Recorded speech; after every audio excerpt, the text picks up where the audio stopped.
Alrighty. Here we are once again. Deadlands / Call of Cthulhu Down Darker Trails mashup. Episode 14, I believe. Woo!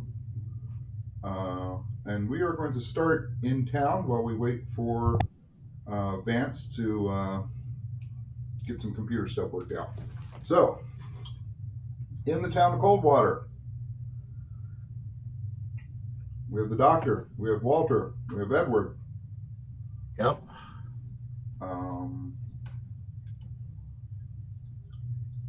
Ed, were you largely done with your? I know you were poking around with. Well, you were doing paperwork, right? Yeah, I was finishing up research for the doctor. That's right. Okay. Give me one more library use roll, please. Sure.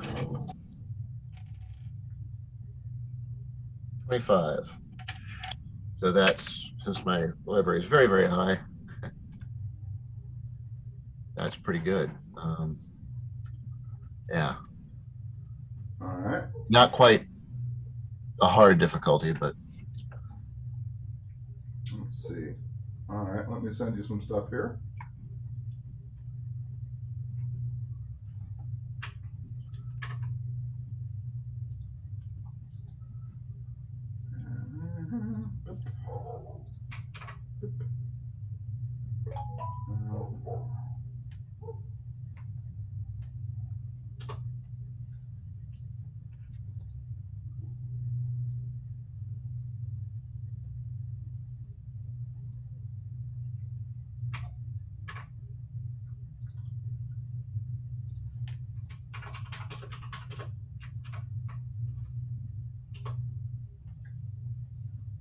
I just want to stay with that background sound. I finally figured out where I've heard that before. Every flight I've ever taken across the U.S. It's sort of like when I got my headphones on, it's like that's the exact same sound. And if that was Steve, he would already hit his head from falling asleep. But unfortunately, I don't sleep on planes, so. And Edward, give me a no roll and tell me how well you do on your no roll. Okay. Is this the one that he should know not to research what he's researching? No, not to know this. These are the words that you should never say out loud when you read them from a book. So what am I using for a no roll? It's up at the top of your sheet by your intelligence. Knowledge. It's education, edu. Oh, yeah. EDU. EDU. It's I always see no underneath it. I got it. All right, great. 29. Oh, wow. At 85. That's going to be quite good then, right? Yeah. All right, hold on. I know things. You. I just drink. And shoot things. I drink and shoot things.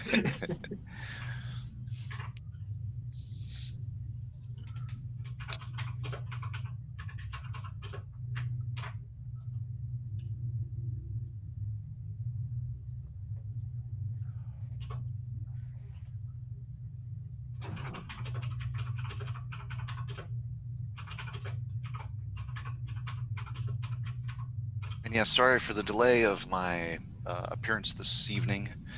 I was killing off some zombie programs on my computer, which makes sense considering tonight's adventure. If it makes you feel any better, you look fabulous. So, you know. And you'll leave a really good-looking corpse when the zombies eat you. Well, actually, they probably No, they probably won't. chew on. No, they might wear your face.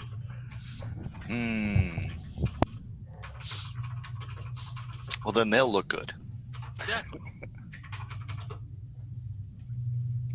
It's like, look at this punum. This is too good to eat. I'm going to wear this. Okay. Okay, that's the information you get there. Okay. All right, Walt, Doctor, anything else? Let's see, I talked to Mr. Tillingast about finding some information about my ranch house and the bank building, just to see if there's any additional information about who owned them and any architectural detail, any building plans, whatever. Right. I made arrangements to get some wooden doors with metal reinforcements put on. The carpenters have the keys. They seem reliable or trustworthy. And I've been sort of, you guys will find out eventually, but I sort of like, when I read that one book that kind of knocked me out, I kind of got a jarring in my head. And I think I have, well, some of the strange stuff that happens out in the Weird West. I think that I may have figured out some things about how to do some of those little tricks. So I'm probably the rest of my afternoon, when there's not patients around, I'll leave the shades drawn and I will kind of play around and see if I can like open and close the door without touching it. Without touching it? Okay. Did you see the email I sent you a bit earlier today? Yeah, with the mechanisms and how to do Yeah. it right. Okay, cool. It seemed really complicated.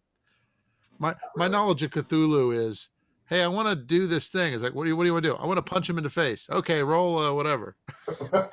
So you gave me a whole lot of rules mechanisms that made my head hurt. It wasn't that bad. But What's the air density? You underestimate how dumb I am. I'm really not that bright. I'm pretty, not smart. No, you don't got that going for you either. But yeah, so I just I'll just practice a little bit. Okay. But You might also want to start applying the arcane knowledge. Maybe, I mean, you did get some initial items, right? So Okay. you might want to think about starting poking around on those. Okay. Walter, Yes, sir. you did some talking. I did a lot of talking, particularly about the tinker whose name changes depending on who you ask and at what time of day you ask. And I did purchase a wind chime from the dry goods person, which was very unique. And I'm hoping to consult with him, since my physician probably can't help me, about my sleeping problem. So you're heading back to the doctor's office. Yeah, I was heading back to the doctor's office. That's where I left it. Okay. Well, Dr. Trout, as you're kind of, you got your curtains drawn, starting to settle in for a bit of a read and kind of concentrating and trying to kind of work this and that out or what have you. Ding, ding, ding, ding at your front door. Oh wait, I had my mic turned off. Let me start that again. I'll go to the door. Go away. Come on in. Come on in. I got the lantern on. Not the special lantern, just a regular one. Right. Come in. Walt, you hear come in from Dr. Trout. All right, I'm gonna amble in. What's up, Larrabee? Mr. Larrabee, how are you? I was wondering if I could consult with you as a medical man. Sure. And being a betting man, I put a place to bet at the gym. I think some ointment will help you with that problem you were talking about. Oh, Walt, also make a power roll for me, please. I want to roll low, right? That's usually the freaking 1! I rolled an 01! 01. All right, Sorry. That's the first 01 I've rolled in this game. As you and the last walk over the threshold, basically, of the office, that sensation of tiredness that you have had for the last couple of days almost seems to wash away completely. You feel suddenly relieved.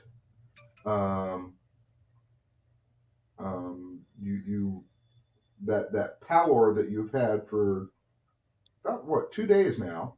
Yeah, actually, has 2 to 3. Has somewhat suddenly just lifted. Wow, you're better than I thought, Doc. I shake his hand. You haven't told me anything, and I already feel better. All right, just for that'll be $10. What about the friends and family discount? That'll be $9.50. Tiny man. All right, well, he probably actually sees me. I guess if I make a roll like that, I'm like. You probably get like a startled look on your face. It's like, well, I came in here to consult with you, and it's the strangest thing. I literally, as I cross the threshold, I feel like a weight has been just like pressing on my mind. It's just kind of just went away. Well, this is a place of healing. Maybe you feel a sense of calmness. Well, I don't know what it is, but I have been feeling increasingly run down. Like I wake up even more tired than I slept, and I just feel kind of oppressed, like something is just keeping me from being myself. I feel remarkably better right now. I had actually I've been meaning to talk to Gustav about this, but since he's not here, I think I've got a pamphlet here in my desk. Hold on a second. And I pull out a piece of paper. It's not a pamphlet. It's just a joke. And I'll say, have I told you about my Lord and Savior, Jesus Christ? I punch him in the throat. I was only 40% strength. Well, so I mean, those are sometimes the most challenging things to diagnose. The things that are intermittent. It's like when your wagon's got some sort of problem when you're driving it, and all of a sudden you take it to the mechanic and it doesn't work, and it won't do the same problem that you had. So you're saying that you're feeling run down all the time, or just sometimes in certain circumstances? Just for the last few days, and it was getting worse. I mean, to the point where I was going to see you because I couldn't really. I kind of, you think it might just go away, the burning and itching sensation, and then it gets worse. Well, in my case, it was my head. Is that well? Why? I'll tell you what. Let's use some let's use some scientific theory, or let's do some scientific research. Walk outside and see if it comes back. All right. I walk outside. I hear the door, the bolt get thrown. Like the vault. Yeah. It's like, shutter gets closed. Sucker. The doctor is out. So yeah, all right. I'll walk out and see if. Okay. Not just instantly. I'll sit out there and I'll just kind of try to see if I feel different for about a minute. You step outside. Kind of a minute goes by. The afternoon hustle of this relatively, I don't know, not quite city yet. And Chamber of Commerce, we call it a thriving metropolis. That's right. But no, you don't feel any worse. You're feeling like Walter of 2 weeks ago before all this craziness started happening. Well, that makes me happy. Yeah. Except I just had a terrifying thought. I rolled a 00. What if I rolled an 00? Aaron would have been like. Your head explodes. Aaron would have started typing like the wind. I need a few minutes for this. It's like, no. I was that close to rolling a 100. So I would suggest, so if you're feeling better, I would suggest, let me know. It may have just been something that, may have just have been something that sort of ran its course. But you know what I was thinking? Speaking of, one of our companions, I've noticed, because I've had the unfortunate pleasure of, being in the room adjacent to Gustav, and I don't know if you're aware of this, but he and Sleep are not best friends, are not on speaking terms. And I noticed that there's this tinkerer who kind of wanders in and out of town. And the last time he was here, and in town, Gustav slept beautifully. I've slept in his room enough nights to know that so I kind of made a mental note. I forgot to tell Gustav about it because, it didn't affect me directly. So I wanted to talk to him because I remember him. He sold these dream catchers, and when he was just in town, and just him walking down Main Street in his tinkling little, he's a tinkerer. As a matter of fact, I'll show him the really kind of unique Dreamcatcher and point out the silver threads running through the. So as you say this, Walt, my face gets much darker and less happy, and I get real serious, and I say, I'd advise you, Walt, to be very careful with consorting with hacks. And I'm not just talking about. But Gustav's one of our friends. I'm not talking about. No, I'm talking about as a solution to your problems. Because again, I'm very serious. My wife and both of my daughters were killed by a hack therapist person. And was it Gustav? No. Do you know? Was he in the same room at the same time? All right, so you could leave. All right. But seriously, So if you want to rely on gadgets to solve your problems, then that's fine. But there's a lot of danger in that path. Well, as a So scientist, that's all I'll say to you. As a scientist, I want to point out, I purchased this wind chime from the dry goods store. I'm sorry. Are you a scientist or a journalist? I'm a journalist, but could I just bring your attention to the incredible uniqueness of this wind chime? It's I've lovely. never seen anything like it before. It's lovely. I would go home and admire it if I were you. I would just sit. No, I have it right here. I'm pulling it out. I'm like, could you just look at this and tell me what you think? It looks like a wind chime. Well, I point out you have like a magnifying glass. You have a magnifying glass. You're a doctor. I'm just, please. We've been through a lot. Would you just look at this and tell me what you think? It's a physical item. Doesn't do anything. It doesn't. Put it on the table. All right. I'll put a lantern next to it. I'll look at it. Okay. Doctor, give me a spot hidden roll. Here comes the 100. He's like, I didn't even get my dice out. All that talk about it. Sorry about that. Okay. Whatever it is, I saw it. 09. 09. Okay. Yeah. Kind of glancing at it, it's at first appearance, in effect it's a bauble. It's not constructed particularly well. It's kind of like something that in modern day, if you went to Home Goods, right? It's like a cheap tin thing. Yeah. There's little bits of tin and a mediocre little paint here and there, and a feather tied onto it, and blah blah blah. And your first impressions are like, yeah, okay, whatever. Something to potentially hang in a window and more or less forget about it, whatever. But you start looking at some of the glass bulbs, if you will, and one kind of glints peculiarly, and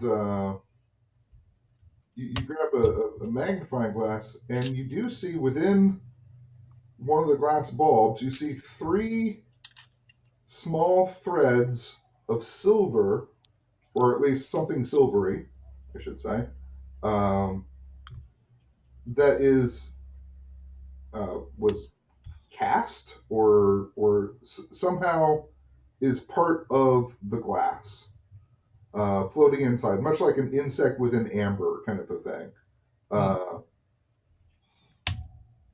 Thinking about it, you're like, well, that's interesting, because at the temperature that you need to get glass heated to in order to make this sort of bulb-like bulb, that thin of silver would have just melted to crap. It wouldn't have maintained a thread-like structure. All right, so Walt, it looks like it's a great achievement of glass making artistry. but don't you find it unusual that a person, just a tinkerer who wanders in and out, would be a master artisan glass maker, and especially since he purportedly has calming effects in his wind chimes and his dream catchers? A lot of people think they work. All right. And my wife thought that something would work, and it ended up killing her and my 2 daughters and hurting and maiming my leg. So be careful. Try it out if you want. Both of you roll another spot hidden roll for me, please. Oh, of course. Oh, nope. I made it. I am on my game. Apparently, mid-afternoon is my ideal time to do anything. He had coffee and 11. a bran muffin, and he's just feeling good about himself. As you're I make it too, but not just normal. As you're discussing this back and forth, you see in very rapid succession, almost strobe-like, 3 very brief flashes of light come from the bauble that you were examining. It's not like a photo flash. It's not blinding you, but you notice 3 kind of pulses of light. And looking back at it again, the threads are no longer silvery. They're black, separated, for lack of a better term, burnt out. You broke my. They may have. What just happened? Did you see that? I did. Something. Do you have any cool scientific theories? There's a lot more going on now than, I mean, obviously science has changed since Gettysburg, or something has been unleashed and it's dangerous. James Cafe. So look, Walt, if you want to start investigating gimmicks like that, that's great. But I'm not interested in bringing that kind of danger into my life right now. Okay. But I'm Well, sorry. I'm sorry. already. I already feel a lot better, so I feel like I'm kind of in the win column. I kind of wish I knew what just happened here, because I was thinking if this. All right, I see. All right, thank you, doctor. So I mean, you try. I mean, so looks like it broke, which I apologize for, but at least it didn't kill anybody when it did. And putting your faith in things like that might be something I would caution against. Fair enough. All right. Yeah, but you might have to buy another one. Did you buy it from this tinker guy? No, I bought it from the dry goods place where he always stops. Oh, well, you don't care. Apparently, he's due. He's per past schedule, so to speak. He's expected to arrive fairly soon in town. Oh, I didn't tell you the other slightly strange thing. I've asked 3 different people what his name is, and all 3 people were gave me same description, gave me completely different names. Just thought that was kind of unusual from a journalist point of view. Maybe he's got something to hide. Maybe I need to interview him. So, but that's right. Journalism, so I'll take care of that. Let me know if you're having problems with sleeping, and if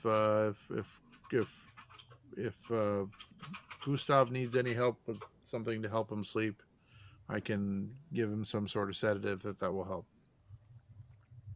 But does he know that you've been monitoring his sleep patterns?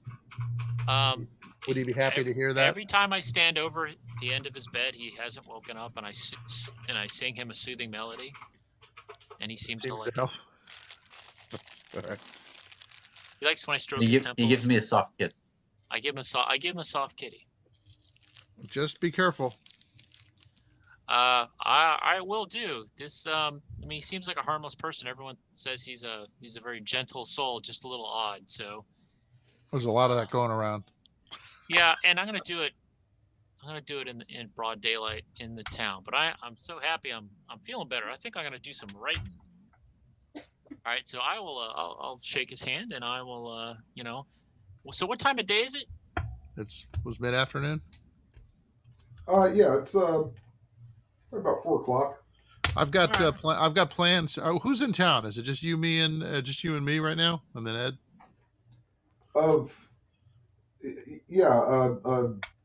Vance, Chris, and Gustav are trying to track down that blast expert. Okay, and they were going to sell mine. So I'm planning on the town records guy. I'm planning. I owe him dinner for helping us with some research. So you're welcome to join us, Walt, if you want. We'll be at the blah blah blah at 6:30. Did you say he's a researcher? He's a records guy, but he seemed to have a pretty good. I don't know a lot about him, but he seems willing to help with some of the research on the ranch and the bank building, and might have some useful information. And I owe him dinner, so you're welcome to join us. Yeah, it's always good to meet a fellow researcher, especially one who's got an open mind to the sort of things we've been dealing with. So yeah, all right, I'll see you. Just say when and where, and I'll be there. 6:30 at the place with the decent food. Okay. So the chick, which is different than most of the places. Oh, that would be decent food or good food or decent. Decent. Okay, because there's a couple reasonable places. You got to change it up. I don't cook for myself very often, so I got to move from restaurant to restaurant. Right.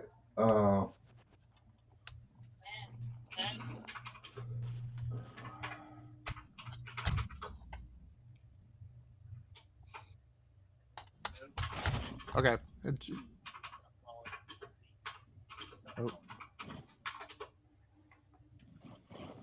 All right.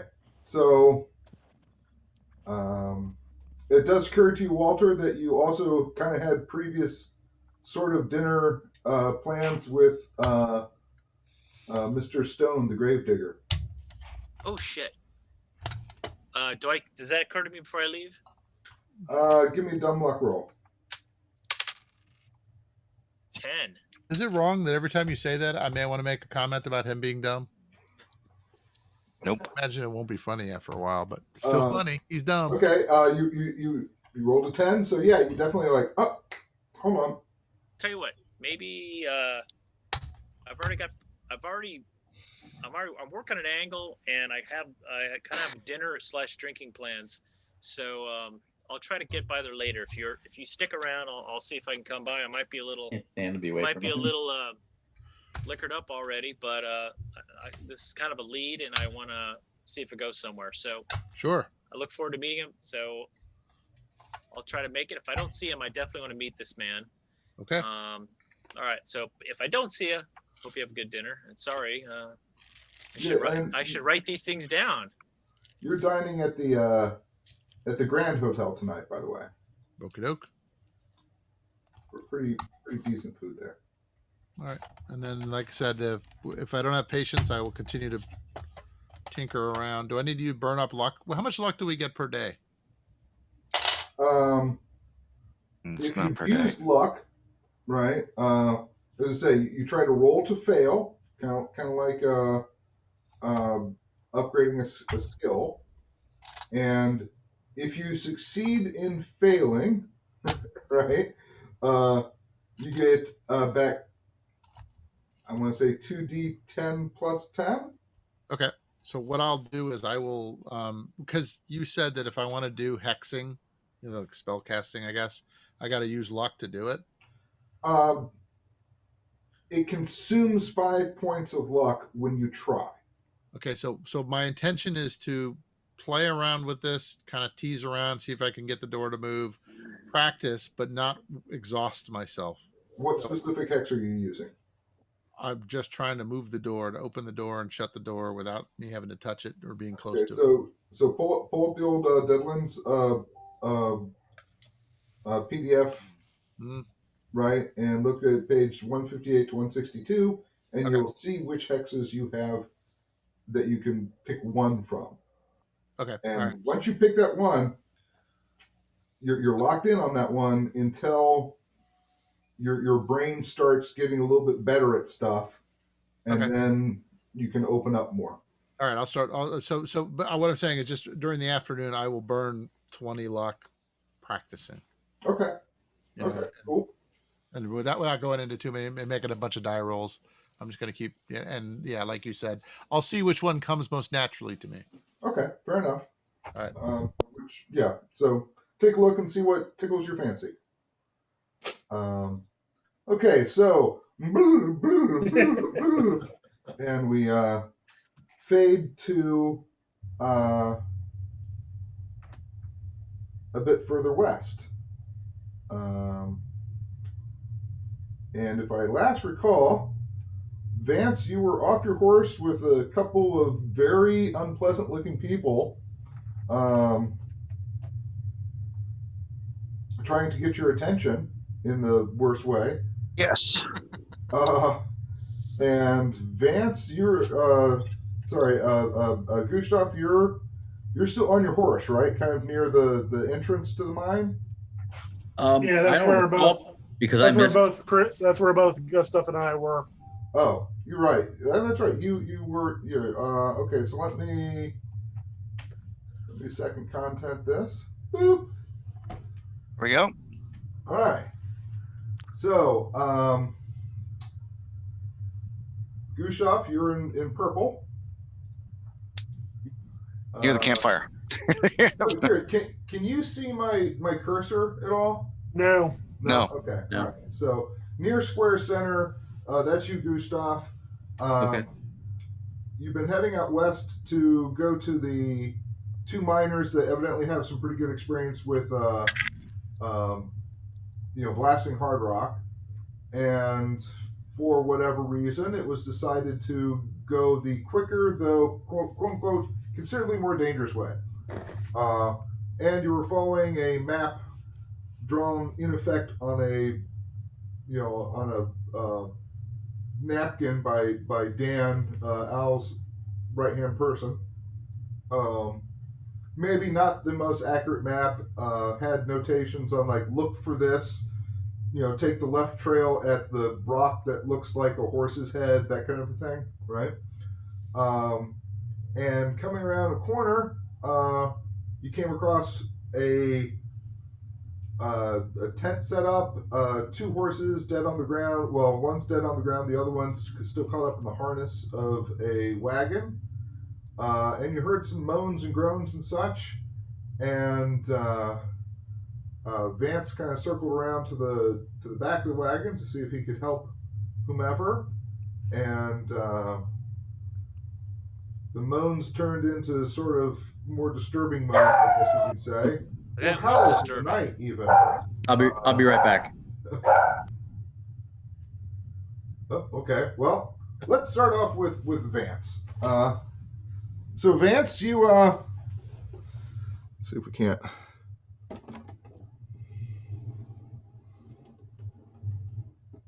Woo, on the edge. There we go.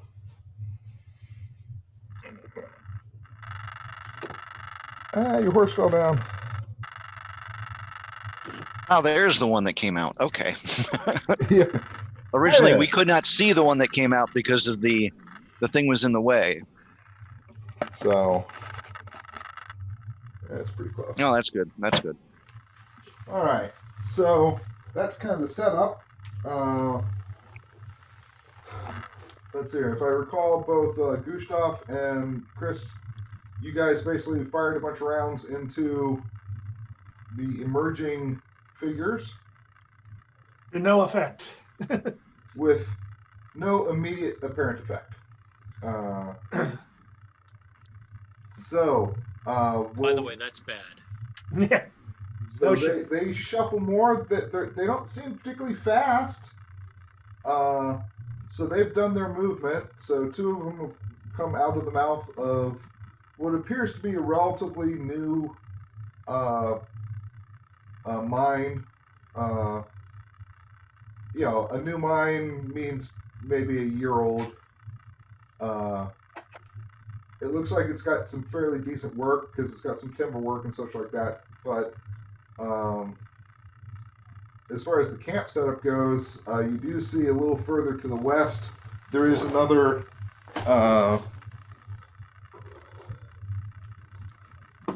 tent. So Would have been nice to know in the first place. It was a tent and a wagon. Now there's another tent. Shit. You didn't notice it until now. yeah, as the sunlight was, anyway. Dazzling me. Right. That's right. So you guys have top of the action.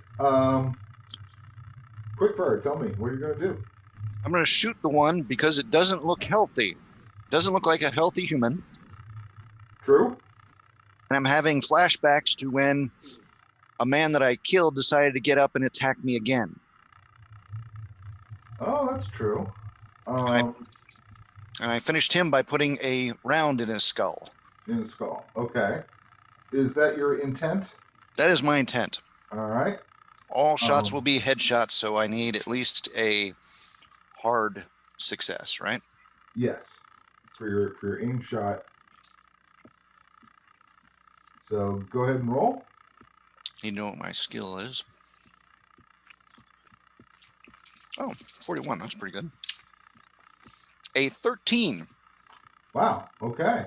Roll for damage, please. Oh wow, that's critical. What is it? It's a 1d10 plus 2. Yes. Yeah, 1d10 plus 2. All right. 8, 9, 10. And Edward, that should answer your question as far as how much damage your pistol does. Right. 1d10 plus 2. Did I forward you also, David, did I forward you the PDF of the rulebook? No, but I have it in front of me. Oh, never mind. Okay, I'll hush. Just ask Carl. He knows everything. Actually, the Cthulhu stuff, not really. Don't have the rule book to memorize while I'm in goddamn meetings. Okay. If anybody needs any of, I mean, I've got the standard rule books. I don't have the pulp rule book, but on PDF, but I've already sent you all the changes that we're doing on that. So most of the rest stuff is standard rule book stuff. So if anybody needs the 7th edition rule book, just shoot me a ping and I'll throw it back up onto the chat or something. Okay, so you fire. How much damage did you do, Vance? 10. 10. Wow. Okay. With a bullet pretty much going straight forehead, you see a nice big back blast. Takes off the hat while splashing out a fair amount of brain matter, which splatters against the canyon wall. And strangely enough, the body falls down dead. Good. What is the rate of Stay fire? down. Rate of fire is one shot per round. Is that right? Yes, this gun is 1 shot per round. The other one that is still in its holster is 2 shot. But with quick draw, I can pull on a round and fire that once. Right. You can still, while moving in combat, you can move more, or you can stand your ground. From what you've seen so far, they don't move so very, very fast. Yes. I will move to my horse, a little closer to my horse, backing up, waiting for the others to maybe come around the wagon, Okay. so that at least I can untie my horse quickly. Okay. And you have a movement of 9. Yeah, that was my old movement. Where is move now? It's up under power. 7. 7. Okay. So basically 2 squares. Yep. So 1, 2. And your horse is standing. Just Yeah, and he just fell over. there we go. He's a dumb horse. Okay. Vance, what would you like to do? Sorry, Gustav, what would you like to do? Other Vance. Other van. I guess I'm gonna fire at the nearest individual with my rifle. So I have my Spencer rifle. Okay. So I'm looking at my chart here. I don't know if we ever figured out what the damage was. Spencer? Spencer, so it's 56 caliber, but it's a smaller round. It's not the big 50 that that Christopher. It's not had. the buffalo rifle that I used to dismember people. It's not moon Yeah. shooter. It's not the sack. It's not sack shooter 2.0. No, it's something more akin to like a 30-30 rifle. But I don't have damage. I think that might be near the Winchester. It's gonna be something like. Because I know that the Winchester 76 is 2d6 plus 4. Well, let's go ahead and just go with that until we get, if we can look up something. Until we have a better answer. Later, fair enough. Yeah. But for now. Okay, we can go with that, so we don't waste time. So go with Okay. 56 plus 4 for now.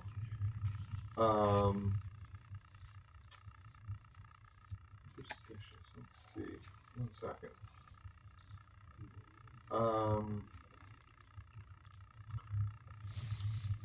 So if I do an aim shot, so I'm still getting used to the Pulp Cthulhu rules. So if I do an aim shot, like a headshot, that's a hard, Yes. Yeah. but not an extreme. So my rifle skill is 70, so I need to do under 35. 35 or yep. You Yeah, got it. 35 or less. 35 or under. And if you're Unless you really wanna aim close, Does if the you're laser really- does the laser sight help? If you want to aim for the left eyeball, that's going to be harder. remember, Gustav, if you come close to 35, you can always spend some luck. Right, you can spend luck or chips to knock down that percentage. All right, roll.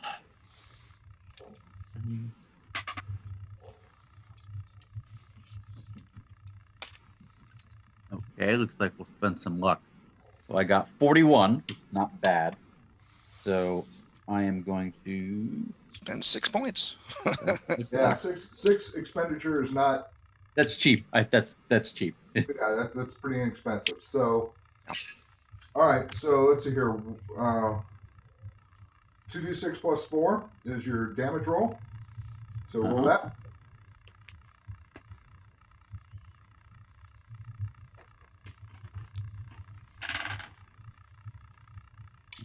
Uh, 10.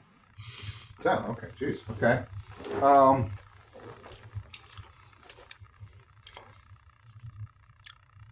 I assume. Did you go with shooting at the one with that looks like is armed with a pick axe, or just one that?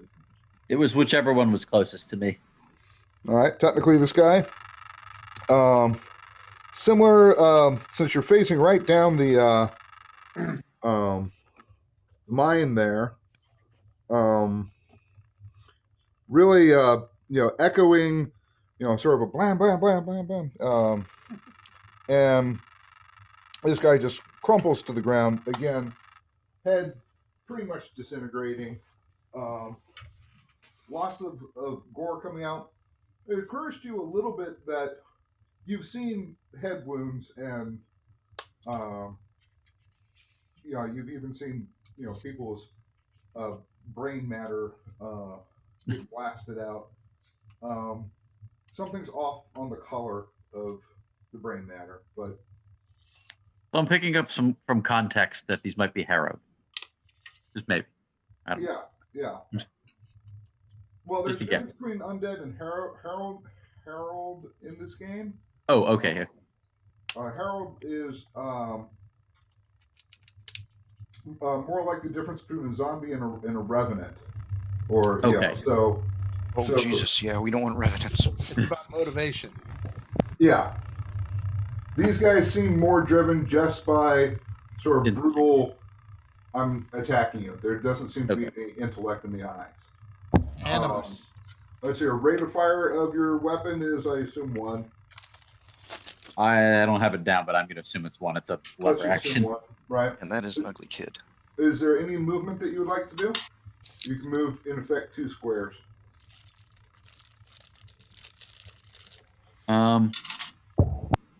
Yeah, I'm going to move down and to the left, the closer to the front of that tent, so that I'm not quite so close to the gentleman with the pickaxe. We're about there? Yeah. Okay. All right. Mr. Christoph. Well, first I'm going to yell, Vance, get on your damn horse. And then I'm going to take a headshot at the guy with the pickaxe. All right. At least for the first one. I'm using my pistol, not my rifle. Oh, okay. Because I was using my pistol the last time, so I haven't switched yet. So.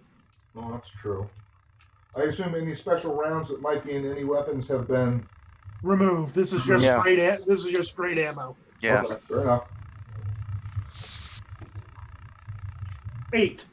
So that is a critical success. Wow. Okay. Here comes the carnage. Everybody's dice roll are on spot so far tonight. And the continue the trend, 10 points. Nice. Okay. Similar, except for you're now painting more of the wall, whereas really this guy, when he went down, he painted the guy behind him, really, with the gore. But the pickaxe goes tumbling to the ground, body rapidly slunks. Not that you saw any particular breathing or whatever, but that seems entirely... And I'm just getting flashbacks to Gettysburg. Yeah, unanimated. And I'm actually 2 shots per round. You are. Now seeing this, I'd like you to roll the next one with disadvantage, please. Okay.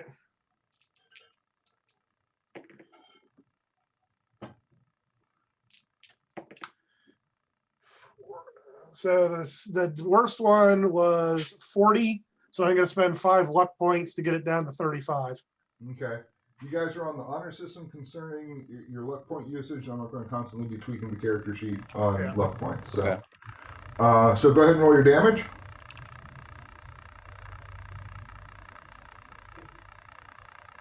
Seven. All right. That was enough. A little bit shaky.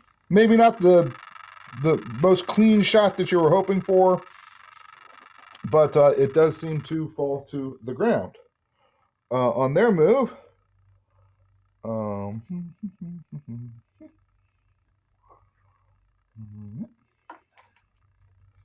that's about as far as they get. So, Vance, back to you. You heard Christopher basically holler, get on your damn horse.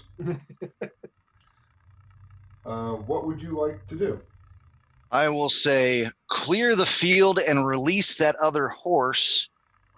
And I will say, stand your ground, clear the field, and then release that other horse. And I will put this one in front of me down.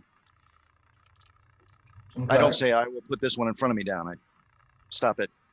Clear the field, or stand your ground, clear the field, and then we'll release that horse.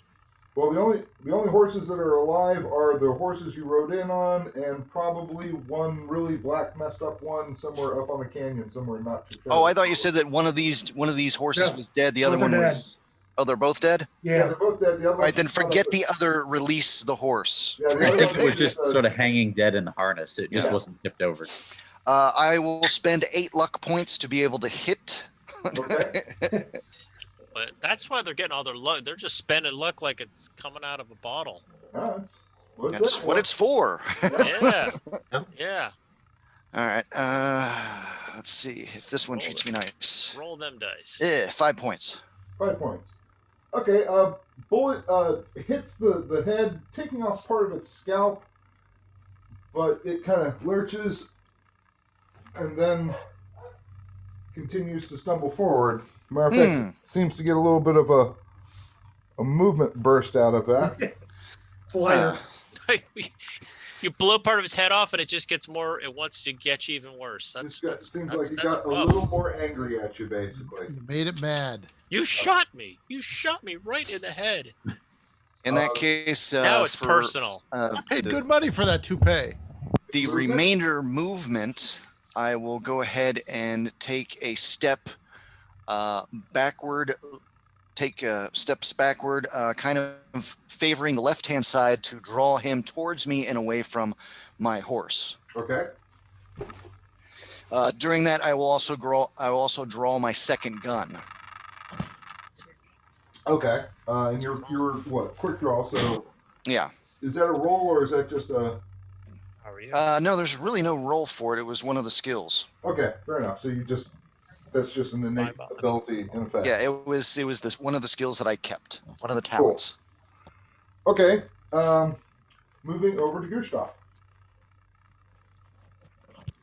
Let's see. So how many are still standing? We've got the 2 near the wagon. You got one would be relatively impossible to shoot because it would be sort of through the wagon, through the canvas, blah blah blah. The other one you were. Give me a no roll, which is A no roll? Yeah, same thing as your education. Oh, okay. It's more sort of situational awareness roll. Okay. Oh, nice here.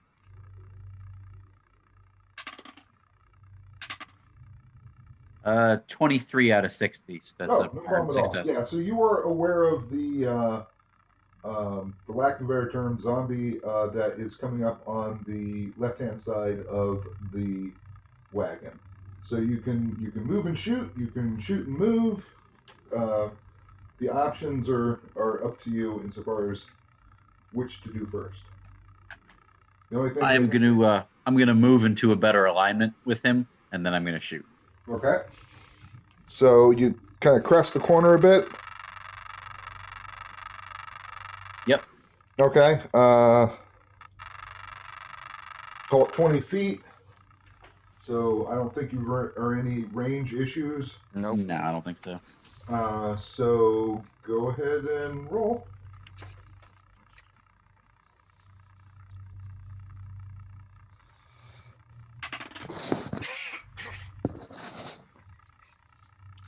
Ooh, okay. 94. That is a hard miss. Okay, that is indeed a hard miss. Well, what is your weapon malfunction? Probably a Probably 99. not. I think it's a 99. 9. I think it's a 99. It's a regular Yeah, cartridge gun. fair enough. Okay, so nothing to particularly worry about there. Do you have quick draw or anything like that? I do have quick draw, or at least You could let's see. probably. yeah, I do have quick draw as a talent. Okay. That's an interesting question. I guess rate of fire is rate of fire, regardless of whether you're trying to draw another gun that could potentially be quicker. That still wouldn't give you a second shot, right? Yeah, no, No, I I don't think think it the would. complexity of firing the weapon is the time-consuming part. Because it Okay. would be dropping the rifle, drawing the second gun, and aiming.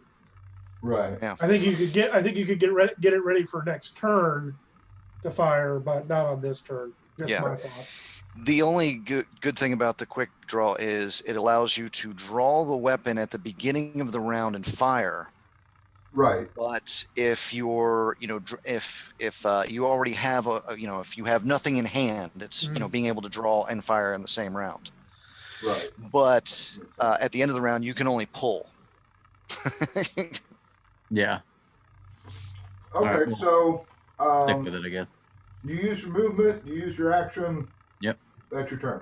So, Christopher, what would you like to do? I'm going to move diagonal 2 squares closer to the mine so I can get line of sight on the other zombie if I remember it's there. I'm assuming you want me to make a no roll.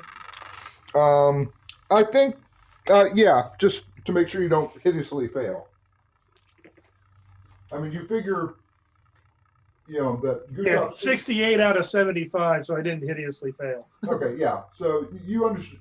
You picked up the Gustav was shooting at something, so Mhm. no problem there. That's pretty perceptive of you there, partner. So go ahead. Nothing gets by you. 20, so I hit it Oh yeah, that'll definitely hit. for 7. For 7. Yep. Okay.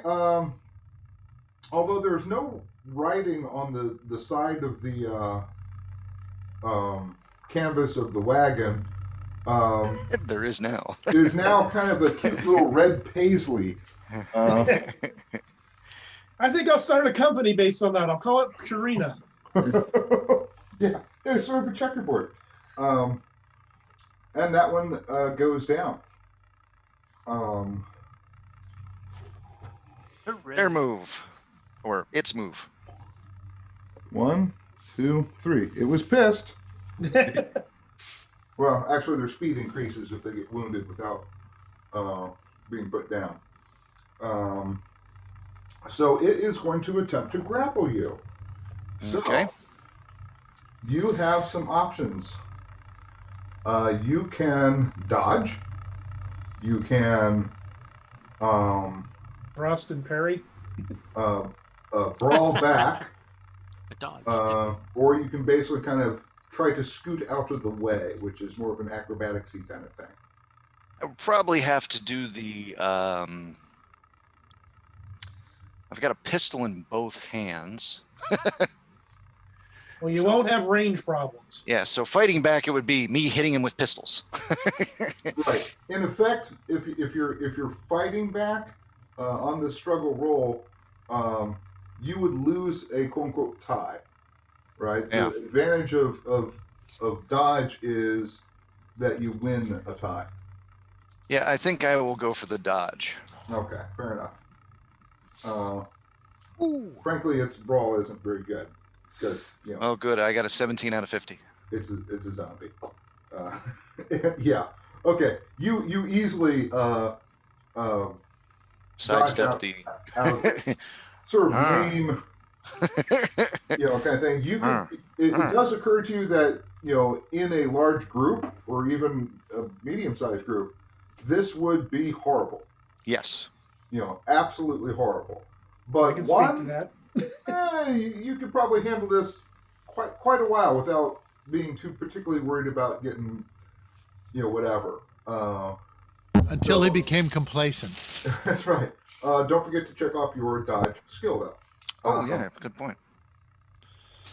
Okay, top of the round, and I'm just sticking with the original initiative. We could recalculate, but let's just keep with this initiative. Vance.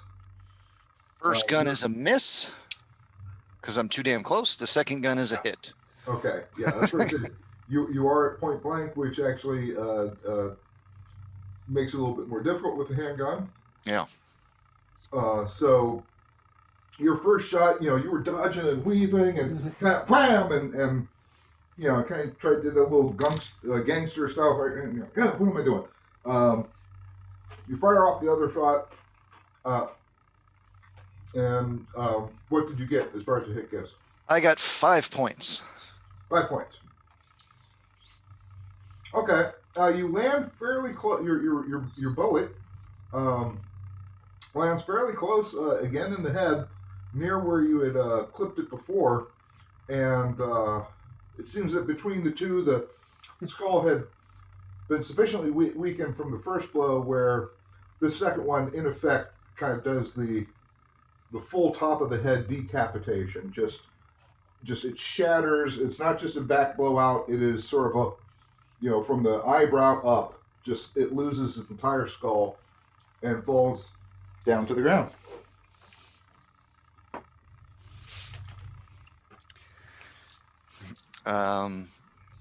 Yeah, I guess at that point I'll say, clear the rest of the camp.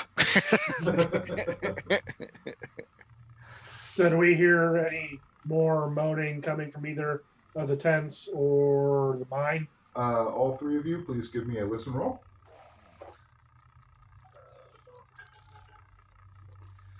And we agreed on the keen hearing that we decided to roll +10, or did we decide to do that with advantage? Roll with advantage.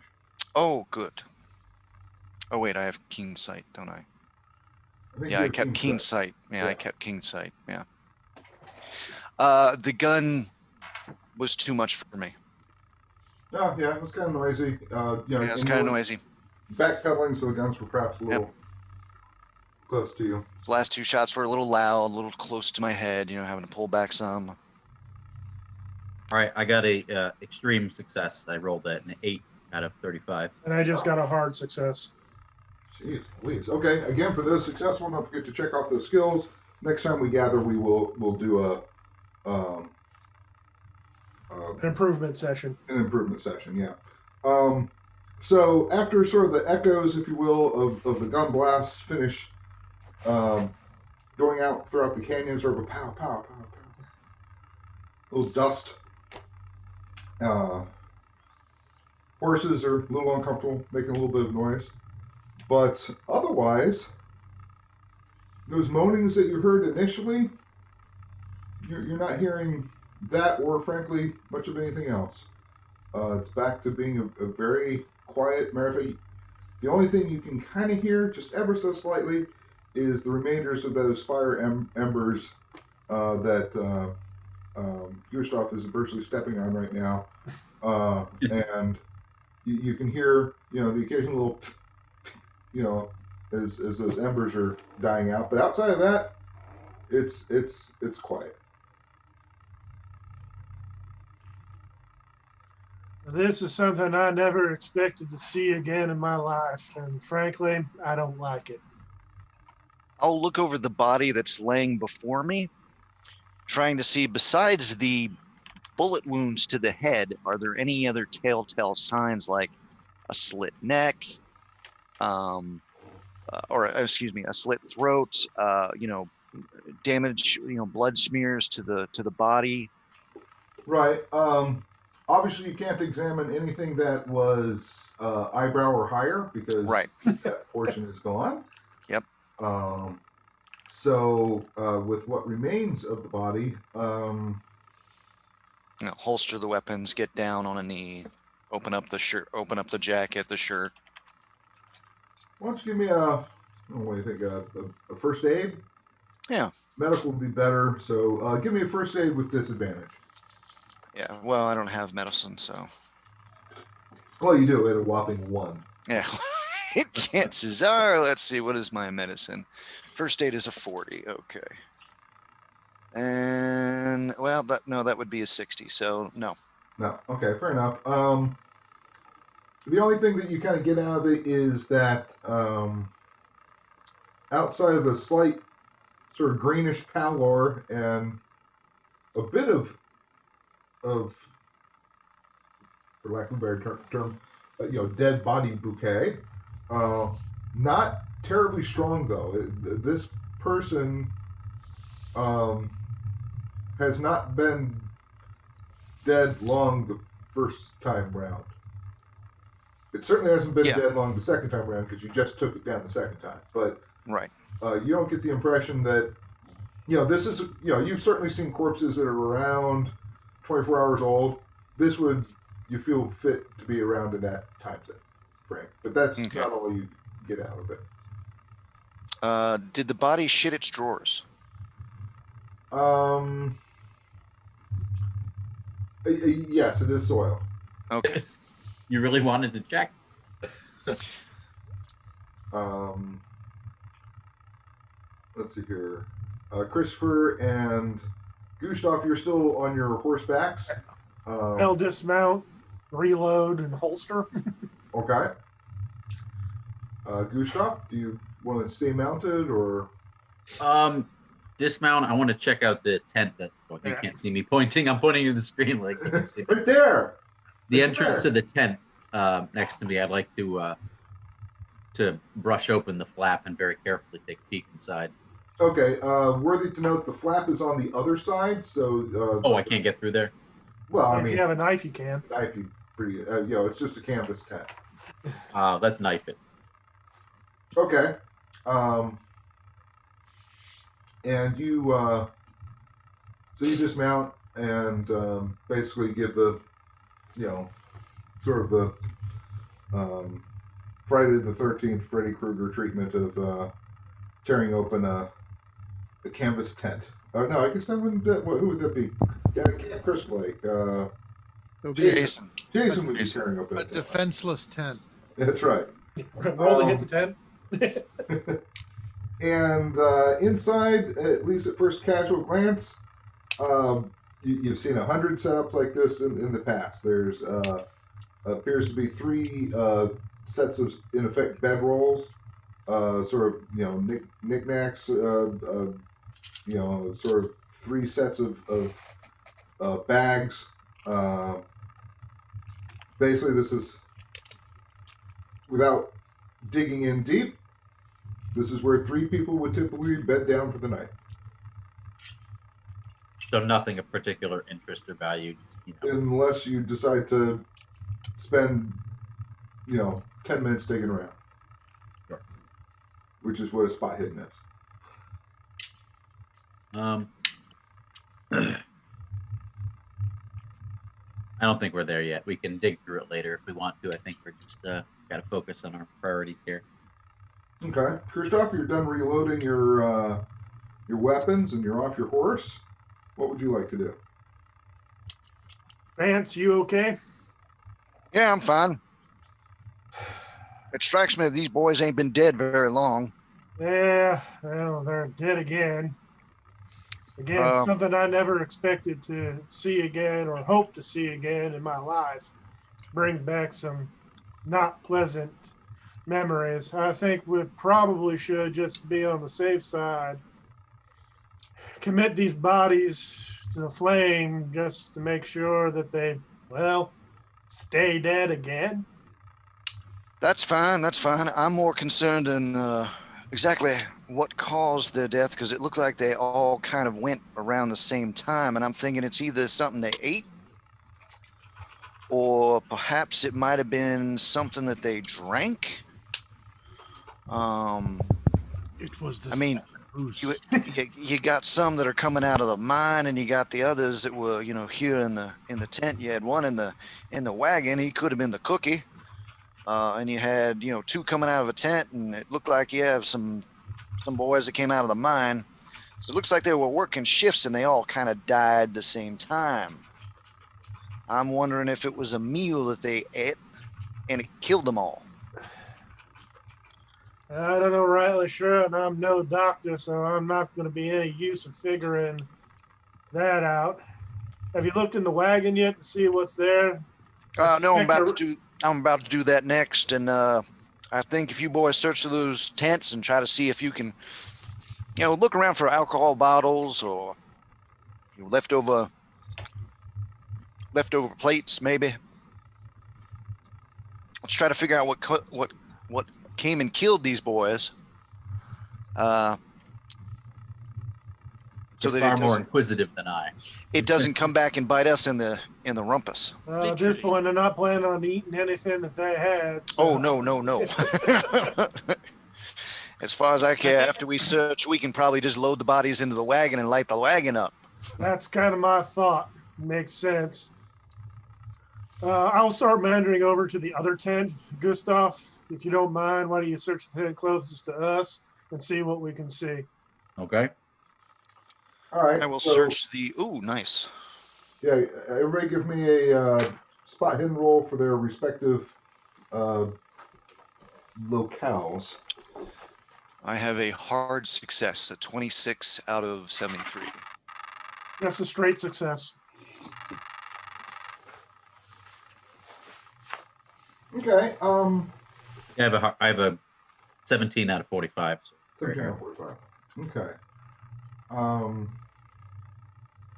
In the tents, as I say, you find small amounts of personal possessions. You find as a typical bedroll style, bed down for the night kind of stuff. You find in grand total 2 Holy Bibles.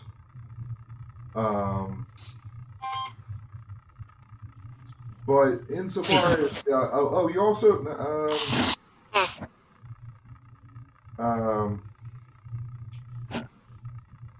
in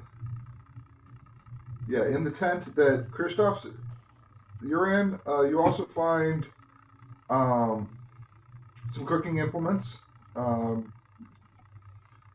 They're in effect kind of packed up, but the standard sort of tripod and hanging pot, that sort of thing. You also find sort of maybe in grand total, none of you are particular assayers or whatever's, but you find I got a rock. you find a total of 3 bags of, and when I say bags, kind of dice bag size, bags of a mixture of some silver flake and gold flake. Not a wealth by any stretch of the imagination, but it probably comes to about, if you were to weigh it out in a roughly even scale, probably about $35 worth of silver and gold. Boy, it's almost like playing D&D. 2 pints of Electrum? Silver and gold. Doing a quick look at the Bibles, are they inscribed? I know sometimes these are given as gifts. The Bibles, when compared, are different prints. One appears to be, I don't want to say lifted from a church, but it would be a very kind of common, smaller print Bible that one would typically find in a church. Gustav, the Bible that you find in your tent appears to be more left here by the Gideons. No, it looks like it's a family Bible, so it's bigger, heavier, and flipping open it, you do see some names written on it. You've got a Glenn.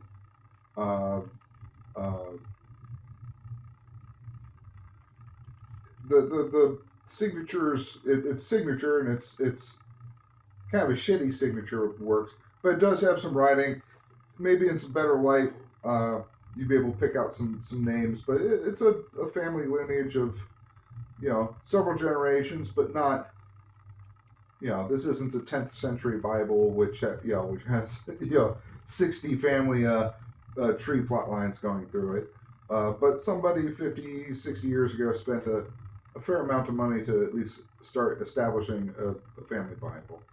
All right, I'll take it with us in case we might need it later to try to figure out who these folks were in case that becomes relevant. That's kind of where I was going with that. Okay. We can look at that in better light and better company.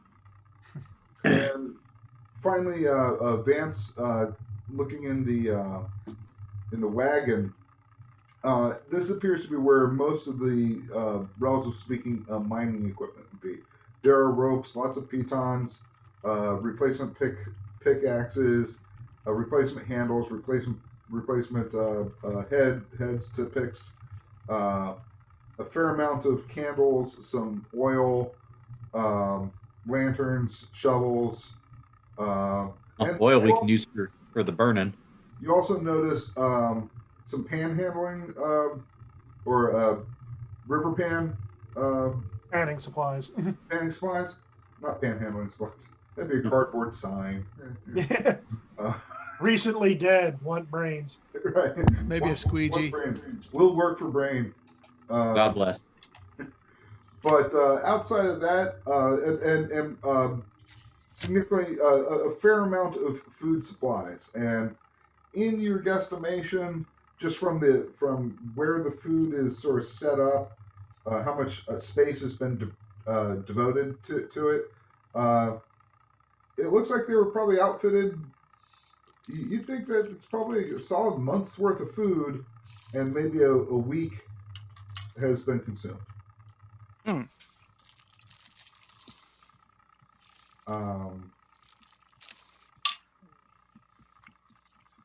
Vance, I'd also like for you to give me an idea roll, please.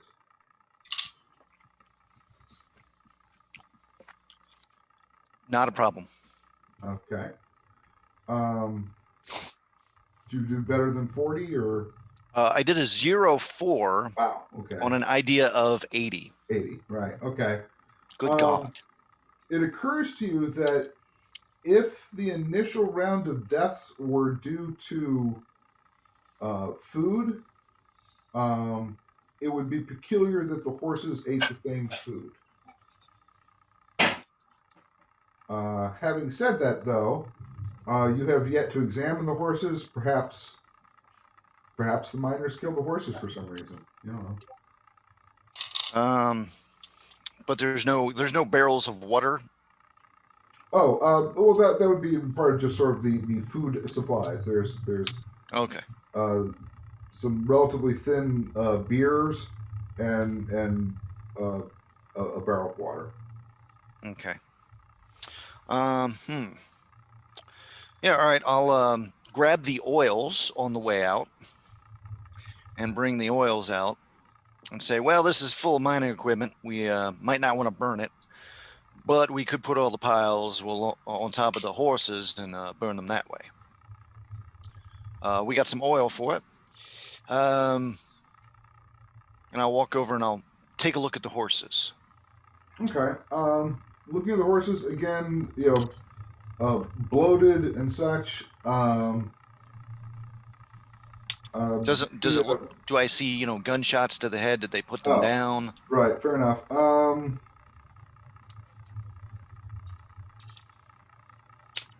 You don't see anything immediately obvious. I'm trying to think of what skill might apply to determining. Give me a. That would be forensic veterinary science. Yeah. So in replacement of that, we're going to go with a natural world. Yeah, how bad I fail. Oh, damn. I'm only going to fail by 18, so I'm going to spend the 8 points. Let's say with the way you guys are rolling. And get a success that I can't check.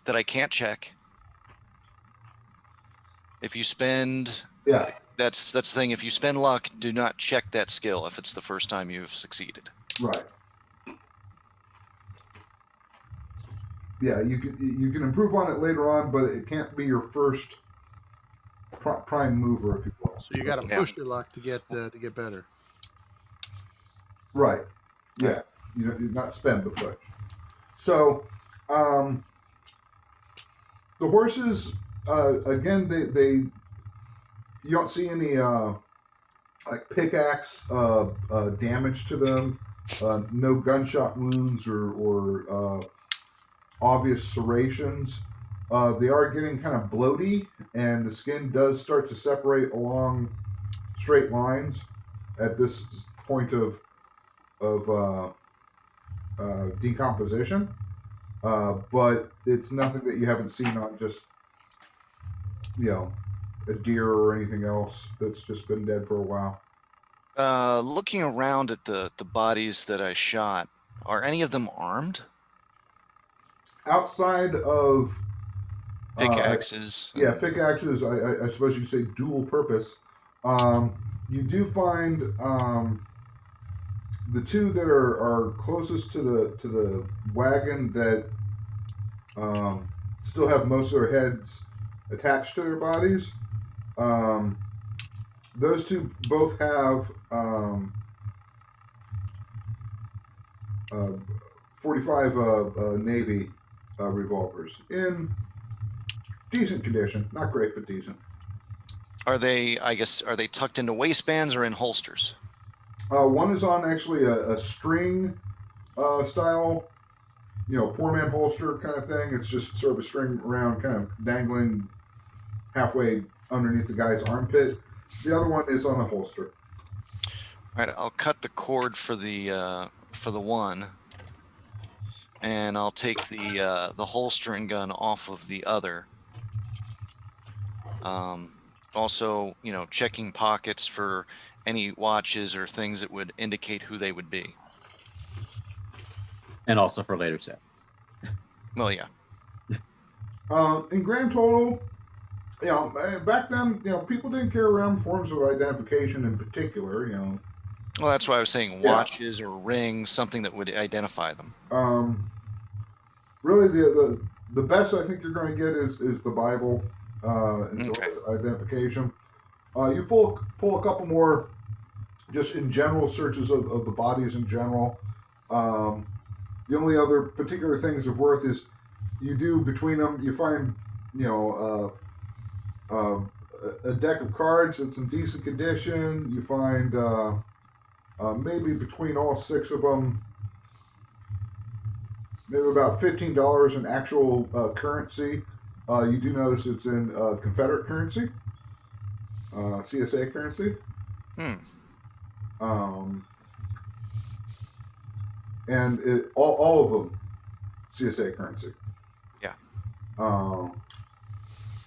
Short of that, there's other things of value. Obviously, the wagon is of value and such. So, I don't know if you're looking at this as an opportunity to, the boots are of value. I don't know about you gentlemen. I just don't want any part of what they had. Yeah, dead man boots, that doesn't appeal to me. Yeah, the clothing, I think. Yeah, clothing gets burned with the bodies. We'll pull the bodies, it's just, watches, rings, hard cash, guns. The rest next of it thing just- of any value would be like the horse tackle, the saddle and such. Okay. We'll drag the bodies probably over to where the fire pit was. There is fire pit there. I'd also recommend we wrap them in their bedrolls to make sure they catch. Yep, that's not a bad idea. And make sure they're comfortable. Yeah. Well, they deserve some peace. Not all the bodies were examined. Unless are you examining all the bodies to see if you can't find anything, or was the 2 that you looked over like, Yeah, well, I mean, as we drag them over, like the ones by the mine, give them a cursory look over. You get to find if there's anything unique that might identify them, so we can notify families or kin. All right, so why don't we do this? Well, Christoph, give me 2 rolls. Your choice of medicine or first aid. If it's first aid, roll at disadvantage. Same thing with Gustav. If you like your shot at medicine, you can roll medicine, or you can roll first aid at disadvantage. 2 rolls, basically each of you get to examine two bodies apiece. Vance, you already did your rolls. Disadvantage is the Roll worst twice, two take rolls. the highest. Okay. Yep. So your 10 spot, you roll 2 10s for the 10 spots. Yeah, I just say roll twice. That's what I've been doing. So I spend 6 points to have 1 success. Okay. Now let's wait for Gustav.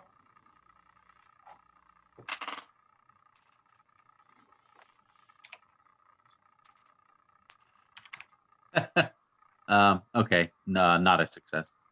Not a success. They were almost the same roll. I got a 54 and then I got a 53. Okay, then do it again for the other body. Okay.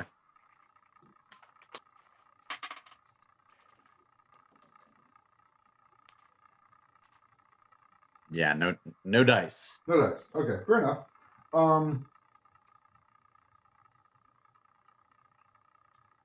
Okay. So, Chris, on examining one of the bodies, you do find an arrowhead with a slightly broken wooden shaft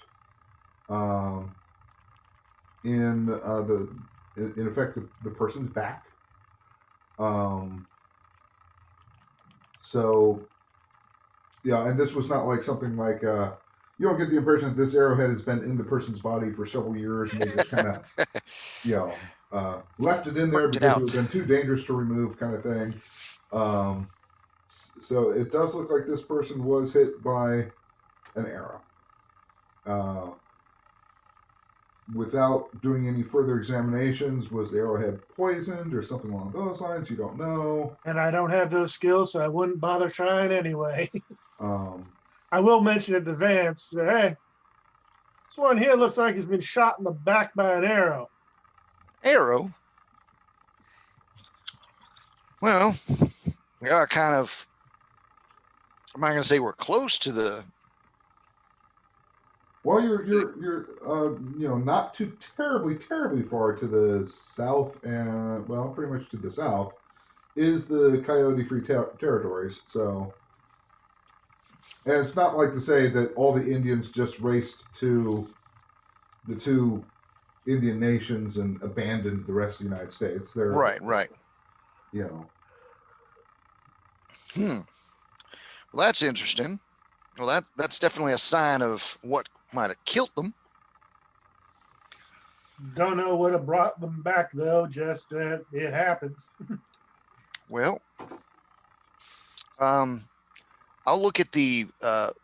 I'll have walked over to Christopher while he's looking at this body, and I'll take a look at the head wound, and compare the gook in the head wound to the head wounds of the ones that I shot. That's all you, brother.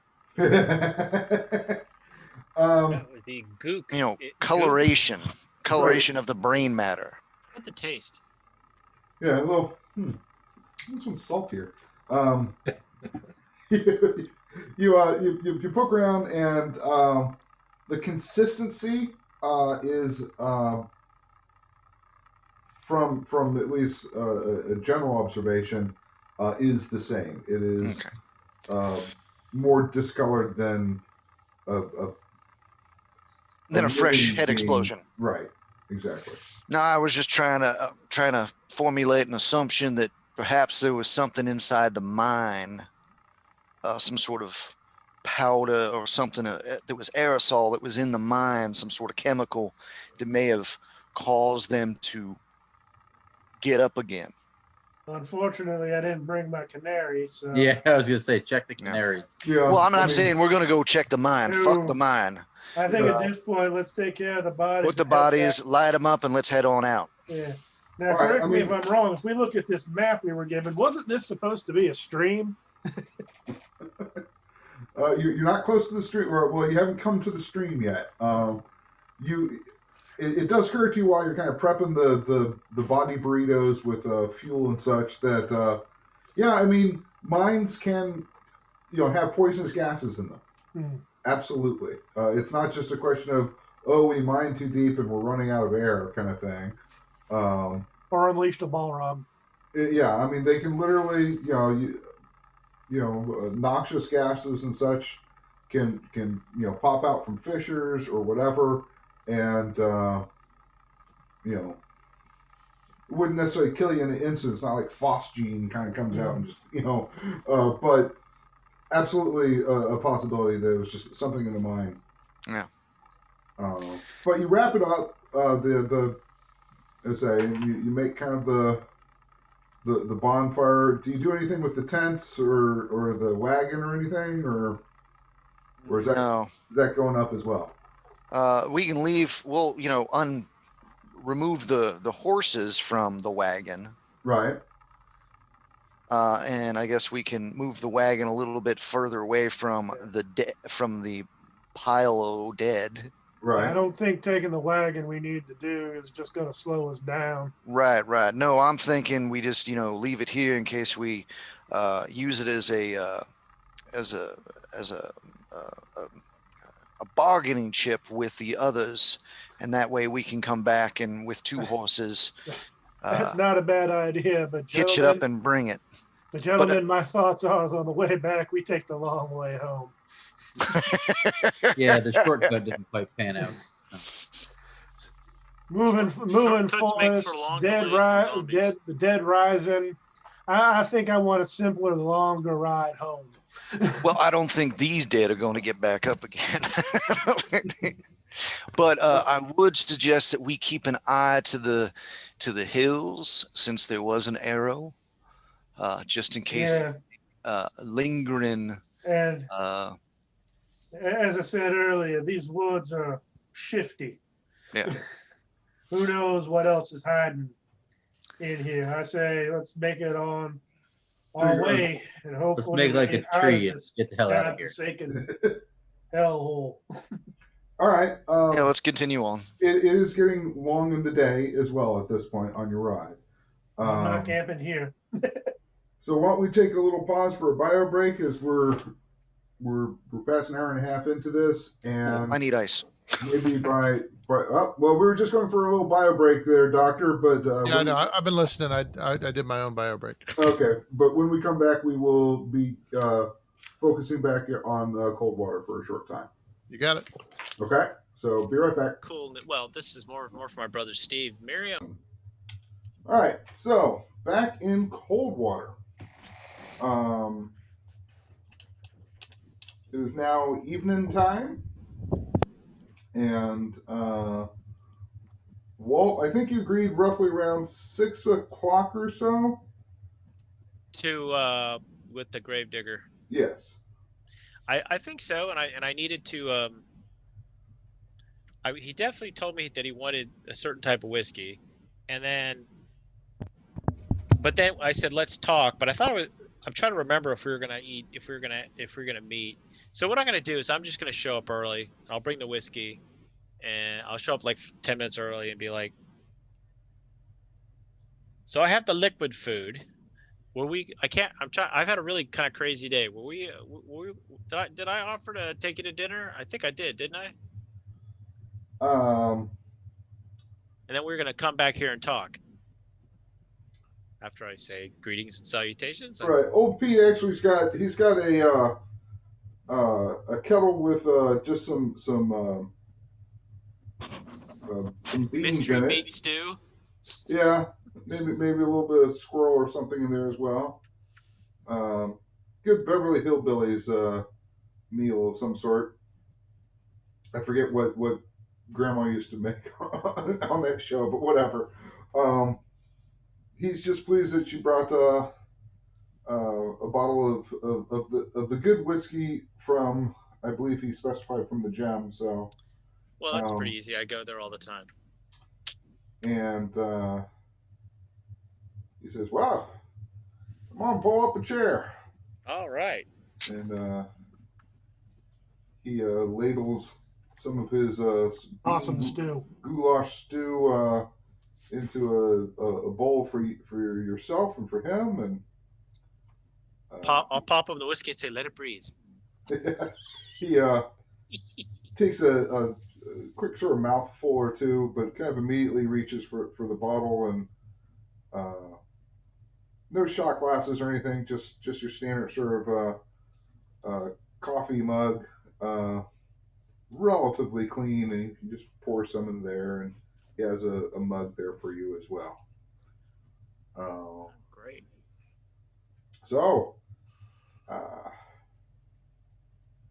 you wanted to talk a little bit more when I had a bit of free time? Yeah. I wanted to kind of, well, as you know, I think I'm looking out for that tinker who made this, and I'll pull it out. Who made this really nice wind chime here, and I understand. I just want to kind of see what your as somebody who is probably the last person to see anybody go into the ground from town. I kind of wanted to see what your thoughts are on happenings in the city, and your thoughts on so many of the posse members, half the posse dying, and you putting them in the ground, and basically see if you had any kind of insights. That's the word I'll use into. I'm a reporter, right?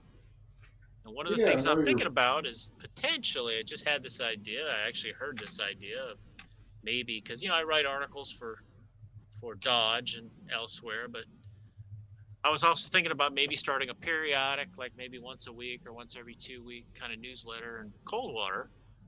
And you're actually about the first person I mentioned that to. And just kind of see if you have any stories or, leads, interesting people I might want to talk to, even if it's, and, as a credentialed reporter, I protect my sources, and that means you. So basically, do you have any good stories you want to share? Something that I might want to, investigate and maybe write up from your perspective as somebody. You have a very unique perspective. At this point, I'm kind of gaslighting him a little bit to make him feel important and start talking and ply him with some alcohol. Why don't you give me a generic sort of persuade? Yes. What is my persuade? Let me see if it was hard. 60? 29. Then I made it difficult. So you made it on Hard. well, on hard. Yes, half. Says, well, Let me check that. On your first subject, it's a harder job when you're putting folk into the ground that you know. A lot of folk put in. People have a tendency to, well, you know, in my current line of work, I guess it gives a lot of people kind of the heebie-jeebies a little bit. I'm not exactly the most socially welcome person in town. Yeah, but no one's job is more important than yours, and you're the one who gets it done. Well, kind of the final say in it all, isn't it? In the grand scheme of life at this point. But so yeah, it's hard seeing people who you know, people who you seen grow up, and you have to put them down in the ground before you pass on. Yeah. Of course, stranger things been going on more recent. And when I say recent, for a fellow as old as I am, 10 years is recent. Sure. And there have been some concerns. I don't know if you believe it or not. Well, let's just say that it's a good thing that some of the ground here is fairly thick and heavy and with a fair amount of stone in it. So, He wants to say it. Okay. but we weigh them down now. Okay.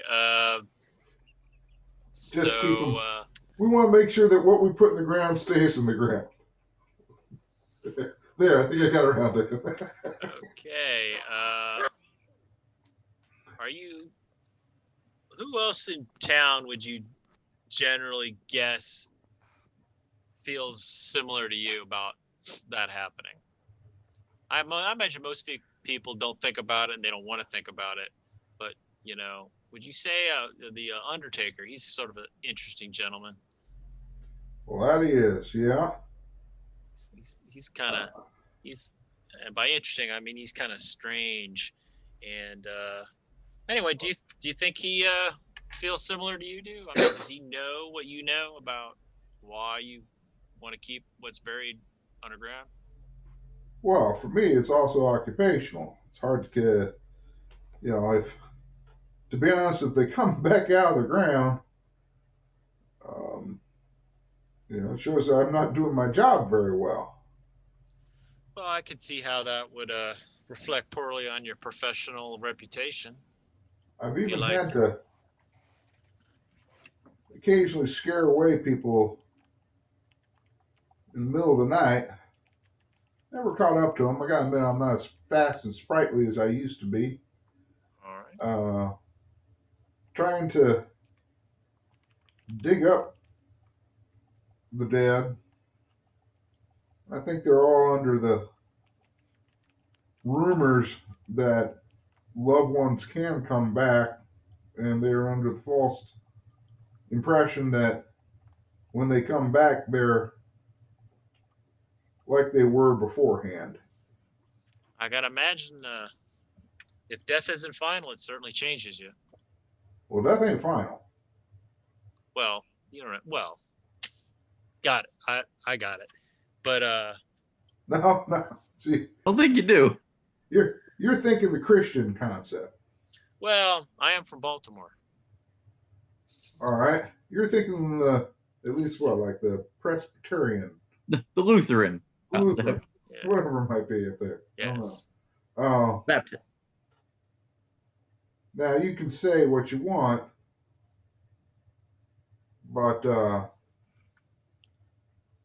when the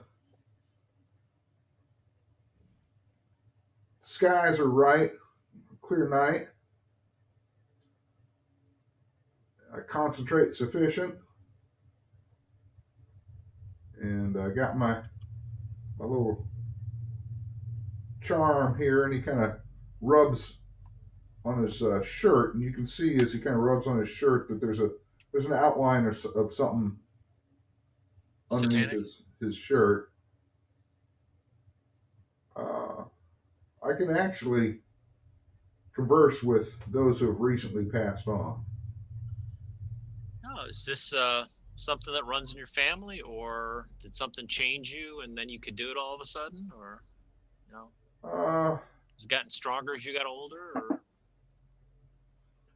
I'll be honest, it's one of the reasons why I almost picked up this job again about 10 years ago. I had an inkling about such things, and an old Indian fella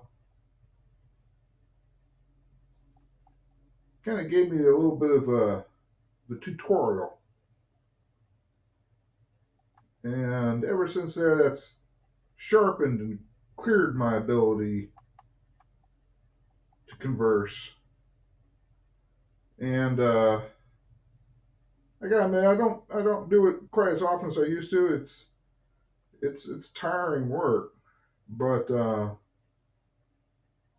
sometimes when I'm lonely, or again if there's somebody who passes on that I had questions about, and I won't lie, I have had a few townies and a few people out of town have come in, and well, I guess that would fall under how lawyers talk it, confidentiality as far as that goes, but Okay. They had questions, and I was able to provide truthful answers to them. So, when you commune with the dead or the spirits of the dead, can anyone else hear it or experience it, or is it completely experienced only by you? So far, it's only been me. I So I suppose mean, if somebody. someone's in the room and you're communing with the dead for them because they had questions, does it kind of appear in a vision as a dream, like a waking dream, or do you see it like right there, or For hear a me, voice? I don't see anything. I just hear the voices. Different voices for different, what would you say, subjects. And say, some of them I've known in the past, and so I know their voices. Some of them that I've communicated to, I never met them while they're of this world. So Can I I try suppose a I can't psychology on him? necessarily. Just sorry. I suppose I can't necessarily guarantee I was talking to that person, but the answers to the questions seem to satisfy the client, I guess you might say. And do they give you kind of, I mean, do they pay you for your time and skill? I have been known to be paid for the work, yes. All right. It's just, I'm watching him carefully. Can I try to do a psychology on him if he's gaslighting or exaggerating or Sure. straight up lying to me? Normal success. Normal success. You don't sense I'm any checking that. significant deception. Um, you you haven't known him well enough really to get much subtlety out of whether is he blowing up his stories a little bit. He hasn't mentioned uh, his success rate of attempting a communication versus a successful communication or anything along those lines. Um, so you don't know if he's blowing it up or whatever, Okay. but insofar as he's not outright lying. All right, and so you say it takes a lot out of you, and it's difficult to do. And of course, after meeting this Indian, you're much better at it. Um, do you ever find unwanted spirits trying to contact you, even them starting it? It's so strong that they want to use you as an outlet to communicate to the outer world. I mean, do you ever have what you Not would for un, what I do. unwanted communing with the dead when they go to you? Not for what I do, but I can tell you this. I have communicated to one or two of the dearly departed, recently departed, where they as well had the touch, not necessarily communicate dead, but they had the touch to be able to do other things that would be considered uh, otherworldly. Okay. And one thing I did glean from that information is sometimes when they did such things,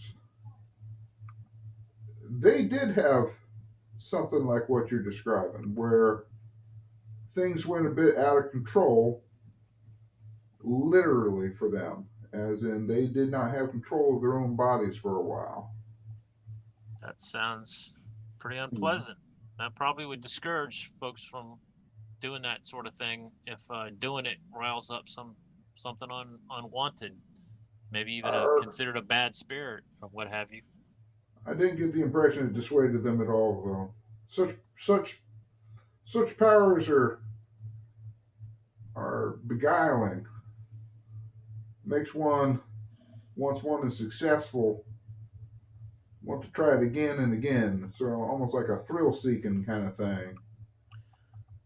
If you Would have you a setback, that's just a setback. You always figure that you can overcome it and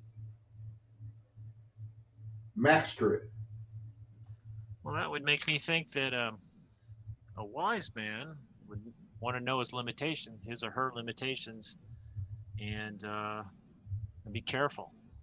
Sounds like I'm describing you. You try to keep control of it and not get addicted to the rush of it, if you know what I mean. Like alcohol, if you do it too much, maybe that is a bad thing. Well, I get the feeling what I'm doing is more the old ways.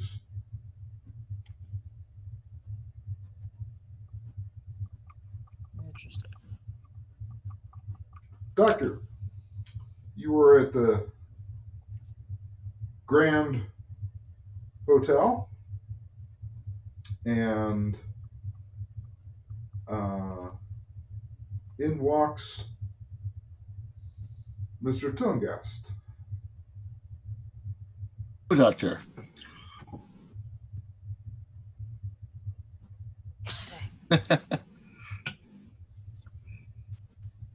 My mic was off. Is he wearing the same clothes he was wearing the last time I saw him, or did he dress up for the occasion? Edward, did you go home and No, you still I have came right from the records. He's from got he's got your pits. business attire. Your business attire is fairly nice attire, though. All right. I suppose that. Well, this isn't a very fancy joint. This is cold water.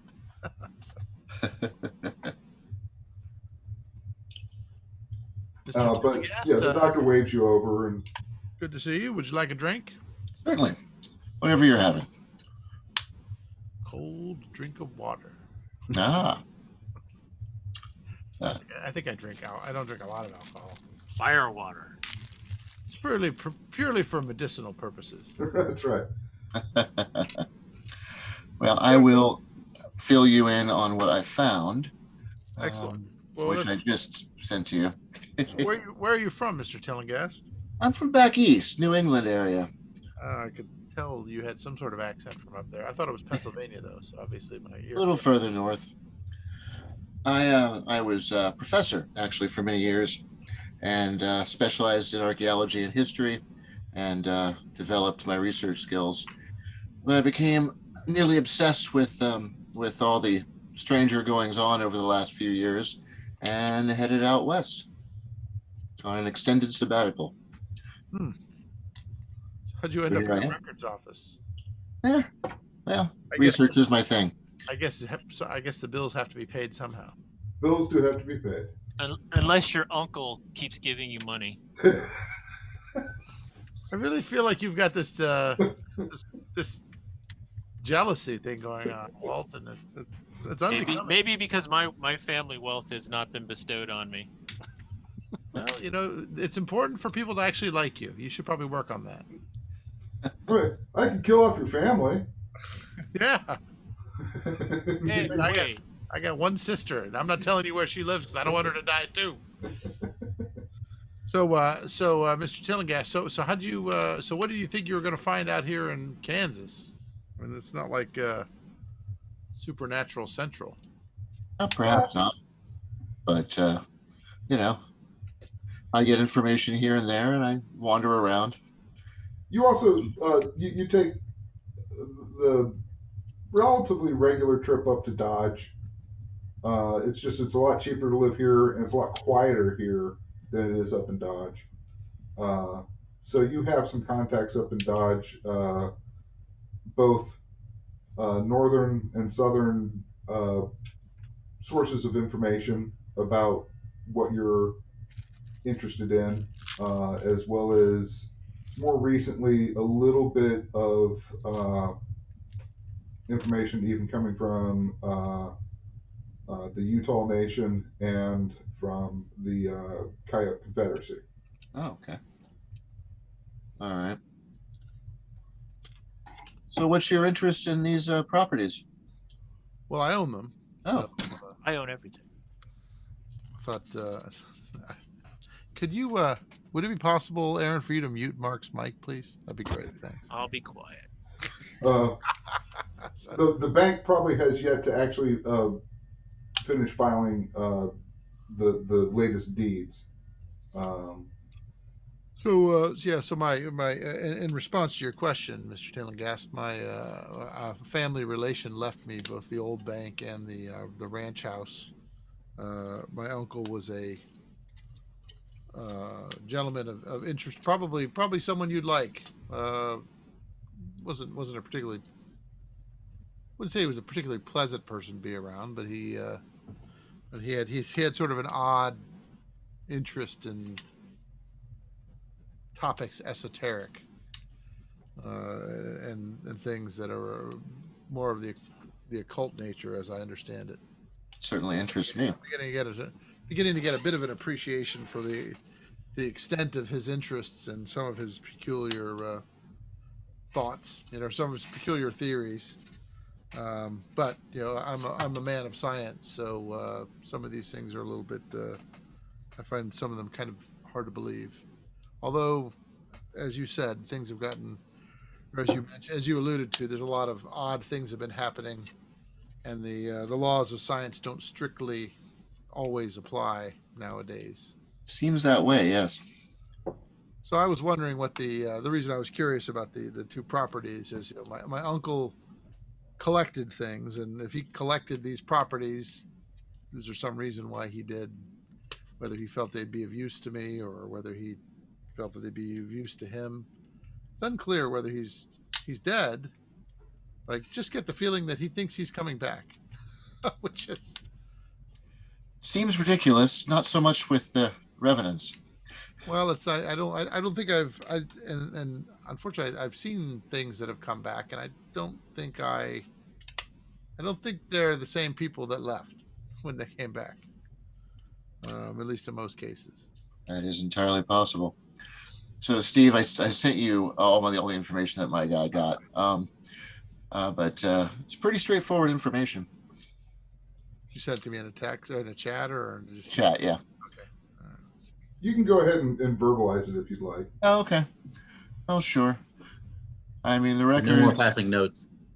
The records show that the bank records show that it was owned by a Peyton Hubbard, the only owner on record, built by Stanton Construction of Dodge City, built in 1852. The farmstead had only one owner, Eric Ross and family. Farmer and carpenter, built in 1855, sold to the bank in 1875 because the whole family had pulled up stakes and headed west for a business opportunity. Interestingly, I do recall that the neighbor of the farmstead has not been seen in town for some time. Huh. Well, pretty much everybody needs to, even the most remote miners or ranchers have to come in for supplies. One would think so, yes. Unless you're a native and you know how to live off the land. Most white men don't, or most settlers, I'd say,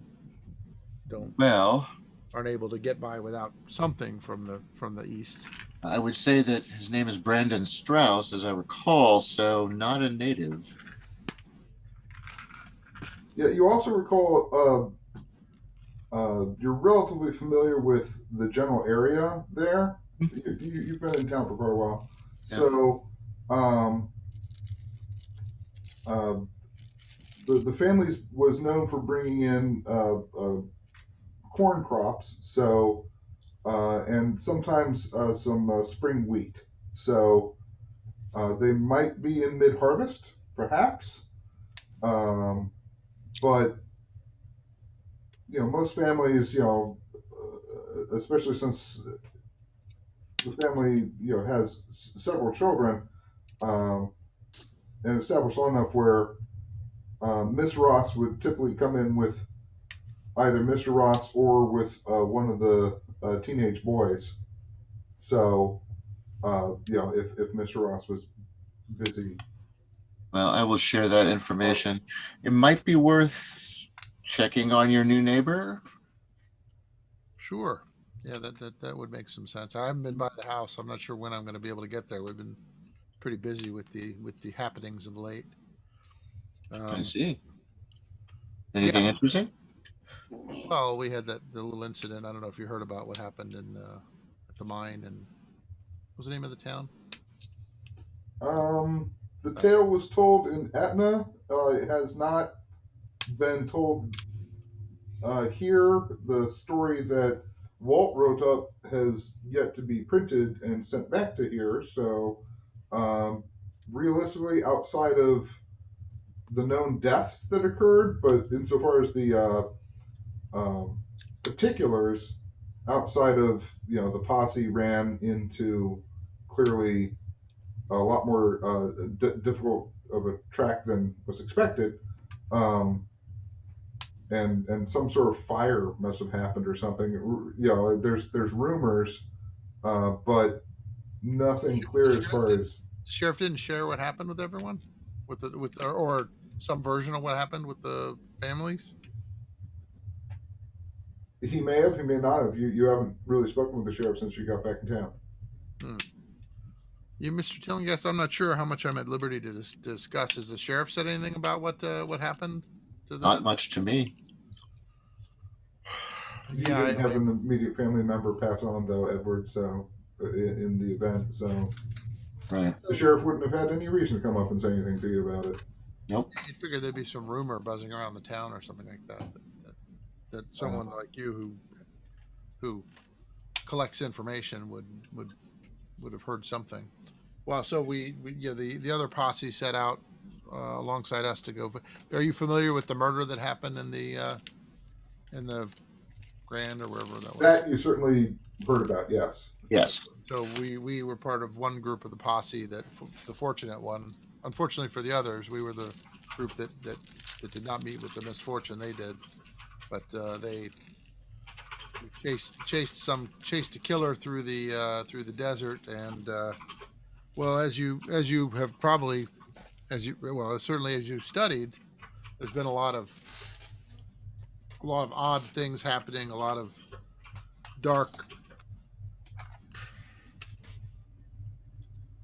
Well, the dead rise from the grave, things like that. So some spectacular, the spectacularly evil character that we were following, or something associated with him. Well, anyway, so how many people are around me in the thing here? I don't want one of these E.F. Hutton moments where everyone goes. Right. I mean, it's a relatively busy evening, but nobody seems to be peculiarly, leaning over. It didn't suddenly get a bit quieter. You get the sense that as long as you speak in normal tonality or perhaps a little bit lower, you would be appropriately ignored. So I'll sort of give them a rundown. So the man on the black horse that did the murder in our town rode to a town called Worth, where he murdered pretty much everyone in that town, or that settlement. Outpost. Conducted some dark ritual. Interesting. And quickly moved out. We were able to finally catch up with him at a mine near the other town that I can't remember the name of. Etna? Near Etna. Unfortunately, the other posse discovered him and the mine first and met with their demise there. I'm not entirely sure how they died, but yeah, fire was involved. Their bodies came back terribly burned. We brought them back. I was riding with the wagon that brought them back, but a lot of peculiar things going on and things that are best left not repeated. So there were a lot of things that we saw there that we don't understand. I know sometimes as I understand it, perhaps the Freemasons have some sort of knowledge of those sort of things, wards and rituals. It's not an area that I'm familiar with, but yeah, me either, though I'm interested in such things. Well, I mean, in the future, I do have. Although my history is academic, I've developed some skills, and I'm pretty good on a horse, pretty good with a gun, pretty good with a blade, so, and bored. Well, if you're looking for adventure, probably all you have to do is stay near my group of friends, and you'll find plenty of it. And if you're good in a fight, that probably wouldn't be the worst thing. So if we do run into something, I've been maybe when I go to investigate those neighbors, you're welcome to join me. Excellent. We can see if we find anything. Our friends right now are looking. They're off. My colleagues, and I'll name them, are off at looking for some explosives experts so we can seal up that mine near Etna. Because it's and then I'll tell them the story about the ghost drinking my whiskey. Okay. Do note, Doctor, I did send you an additional chat note. You did. Yes. Okay, now his notes. So I didn't see your notes before, Edward, and they just showed up. Excellent. Okay.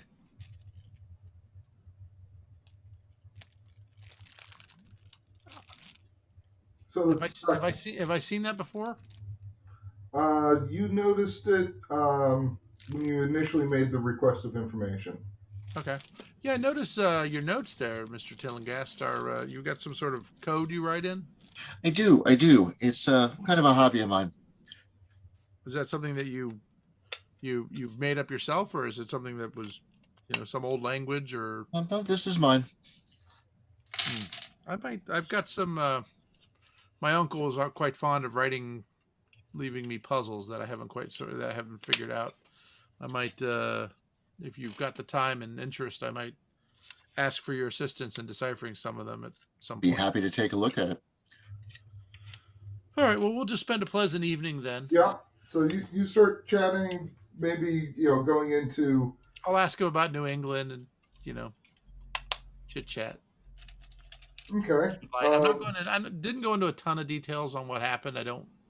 I don't want it to get around Right. the town. I want the sheriff to tell that story. Or Walt, I guess, will probably do it too. But I don't really want to. I don't want to make. I don't want to make any claims that might conflict with what other people said. Sure, and hyper detail, and it was a copper nail, not a brass nail. It was a copper nail, and it's just okay. I get you. It was copper. Walt, did you have any additional follow-ups that you want to do with Pete? Well, he's giving me a lot of good information. So, Pete, that's been really great to learn about your abilities and what you do. Is there anybody in town, or maybe occasionally comes into town, or anything you can tell me about this tinkerer that maybe there's a good story there I can learn more about, the inner workings of Coldwater. Because I mean, like a tinsmith or something. The tinkerer who made the wind chimers. I'm hoping he's going to be in town soon, because I wanted to have him make something for a friend of mine, and but more than so, I got when I see him, I'll see him, because I'm not going anywhere. But is there any story, if there was like what's your best kind of mysterious story about Coldwater, or a Coldwater citizen that that you think somebody like me, who's good at researching and being a journalist and writing it up, might be, it might be of interest to others, and I'll do so discreetly. And as I mentioned, anything you tell me, I'm going to keep to myself, and I'm not going to. So yeah, I mean, I'm trying to come up with material for this paper, and I've got a couple leads, but I just wanted to see if you had any suggestions somewhere out of town, or some story you've heard. Strange stories, or I mean, really strange stories that you don't know that much about, or maybe someone such as myself could do some digging and uncover some truths. the biggest one's got to be about the old 59, I guess. Have I heard of that before? Old 59. Why does that sound familiar? At least under that reference, no. It doesn't ring a bell. The old 59 doesn't. I have some local knowledge. Could I see if I get lucky? Sure. I feel like I've already used my luck with these rolls today. Yeah, I'm not. Never mind. The alcohol's starting to get Doesn't ring a bell. 75 ain't gonna do it. Yeah, all right. Well, I have to say I needed to meet with another colleague of mine, and I just want you to know that if anything comes out, you got a friend in me. If you if you want to, that you've heard of the power of the press. We can be a force for good. So if the fifth something column comes of up, the country. exactly. I mean, who watches the watchers? And I'll tell you, it's the press. The free press is what keeps us free. corrupt politicians, criminals who don't want their shady connections or deeds to be seen and discussed by others. It can be a dangerous lifestyle, I think. But I mean, if you ever read anything I've written, or even if you haven't, what really gets me excited, what it really is, I like to uncover hypocrisy. And what I mean by that is people who say one thing and do another, people who do stuff and say stuff that can do a lot of harm, and they think they can get away with it. So if you can think of anything like that, if you have any ideas on stories or an interesting tale that I could look up, I'd be obliged. I'd be happy to pay you for that information too. Whether it's in whiskey or dinner Well, I'll be or honest. cash. Problem with those kind of stories is you talk about too much of them, and if that hypocrite's still about, depending on what the hypocrisy was about, well, somebody else is going to be bearing me up in Boot Hill. Well, I would say this. You can rely on my discretion. I don't say or write anything until I have them over the barrel. Until I put them in a tight twist. I'm very discreet about who I talk to, and I'm very good at what I do. So this doesn't have to be about a politician or a leading citizen who's doing something dirty. But I'm also very interested in what you were talking about, the otherworldly things, and that's something where I have considerable skills and resources, and I find those stories just as interesting as hypocrisy and corruption, and you know what, makes for some good reading too, Well, if you live to write about it. I got But two names for you, and I'll just leave them as names. All right. You might want to look into Melville Watts. Uh-huh. That would be under hypocrisy. Okay. Strange Goings Ons. Number 59. In relationship with Tom Cogburn. Now, that name rings a bell. Okay. Like you said, strange goings on, so it doesn't sound political or law enforcement or anything like that. And what should I make a roll to see how much of a bell that rings? Knowledge roll.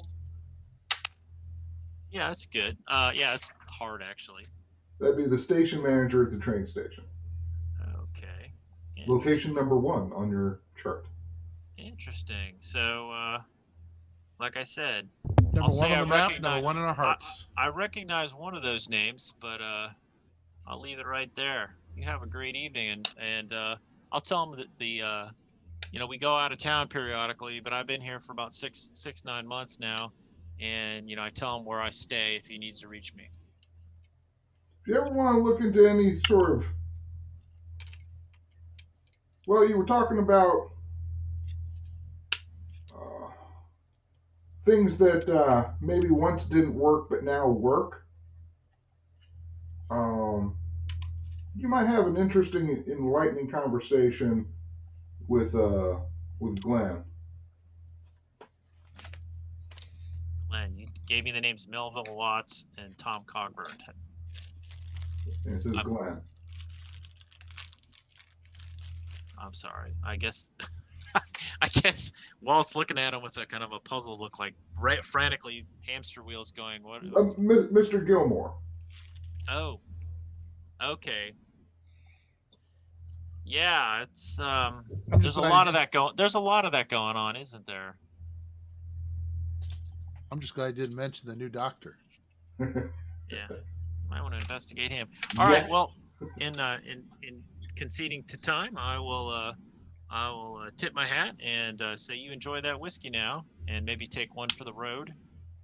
All right. And at that point, if it's not, I would head over to where the doctor and our new compadre were having dinner. And I know we're almost out of time for the evening, but maybe I can jump in on the tail end of it, at least, do the introductions. Okay, you head on down to the Grand, number 40, 43 on your map, Okay. and is there anything you want to jump in on that conversation that you heard Dr. Trout and Tungas saying? No, I think I'll just realistically kind of play it. I didn't want to be.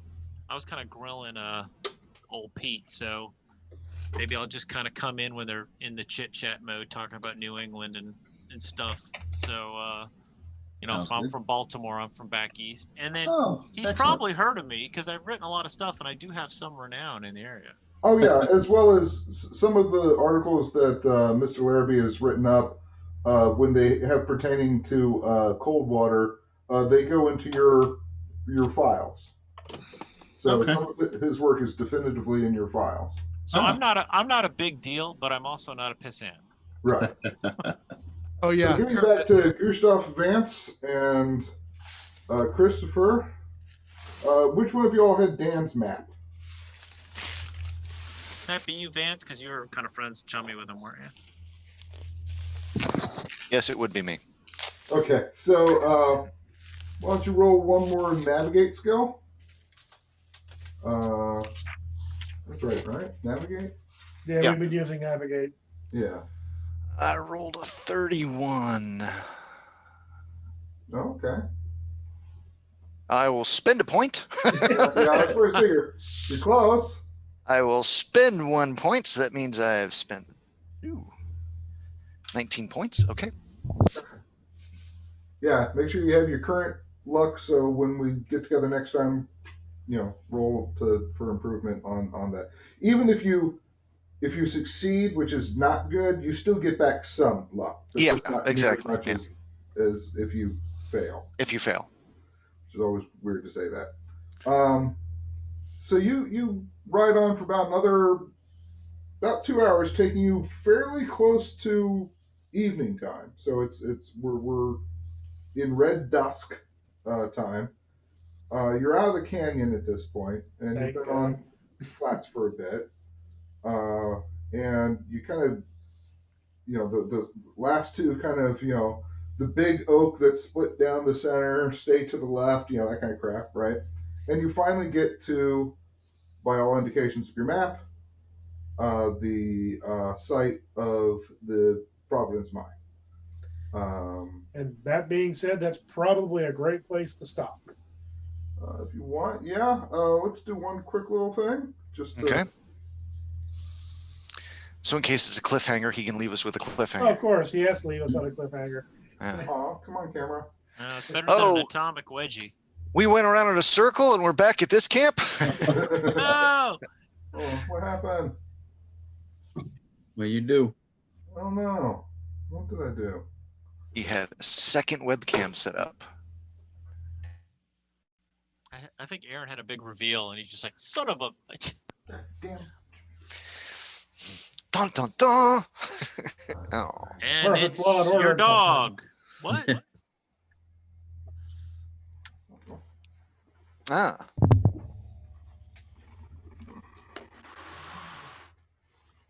Everyone's dead. There we go.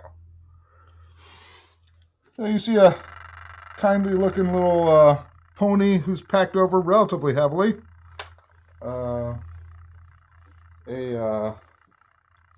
It's Bill from The Hobbit. Unexpectedly charming house. Made of gingerbread. See two guys outside. They more or less fit the description that Dan gave you. And they appear to be just coming back. They're kind of dusty and sweaty. And you see a stream and some planks over the stream.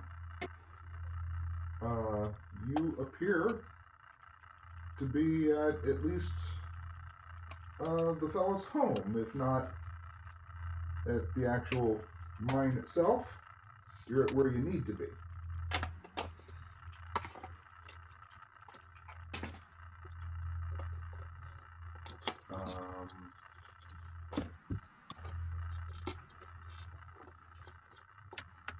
Do you say hello? Yeah, I guess I would call out and say, hello. Are you Matt Grady? Are you Matt Grady and Bill Graves? Let's see. A little bit of info here. You know, hands out like this on the horse. Right. Hands out and showing. One of the, I guess perhaps the older of the two. Kind of hard to tell. They both look fairly old. And in a shockingly Pepperidge Farmy voice. Oh God, here it comes. He looks up. Ah.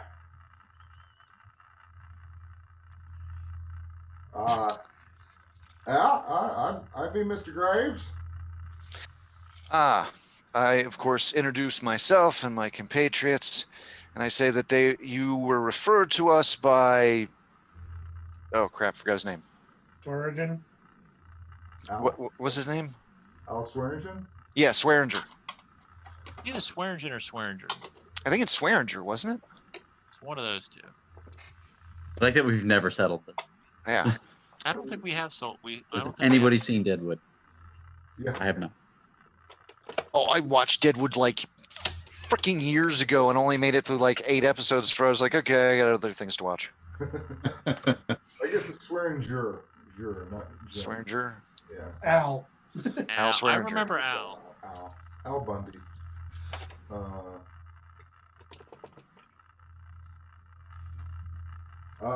Yeah, we know him. Yeah, come on over.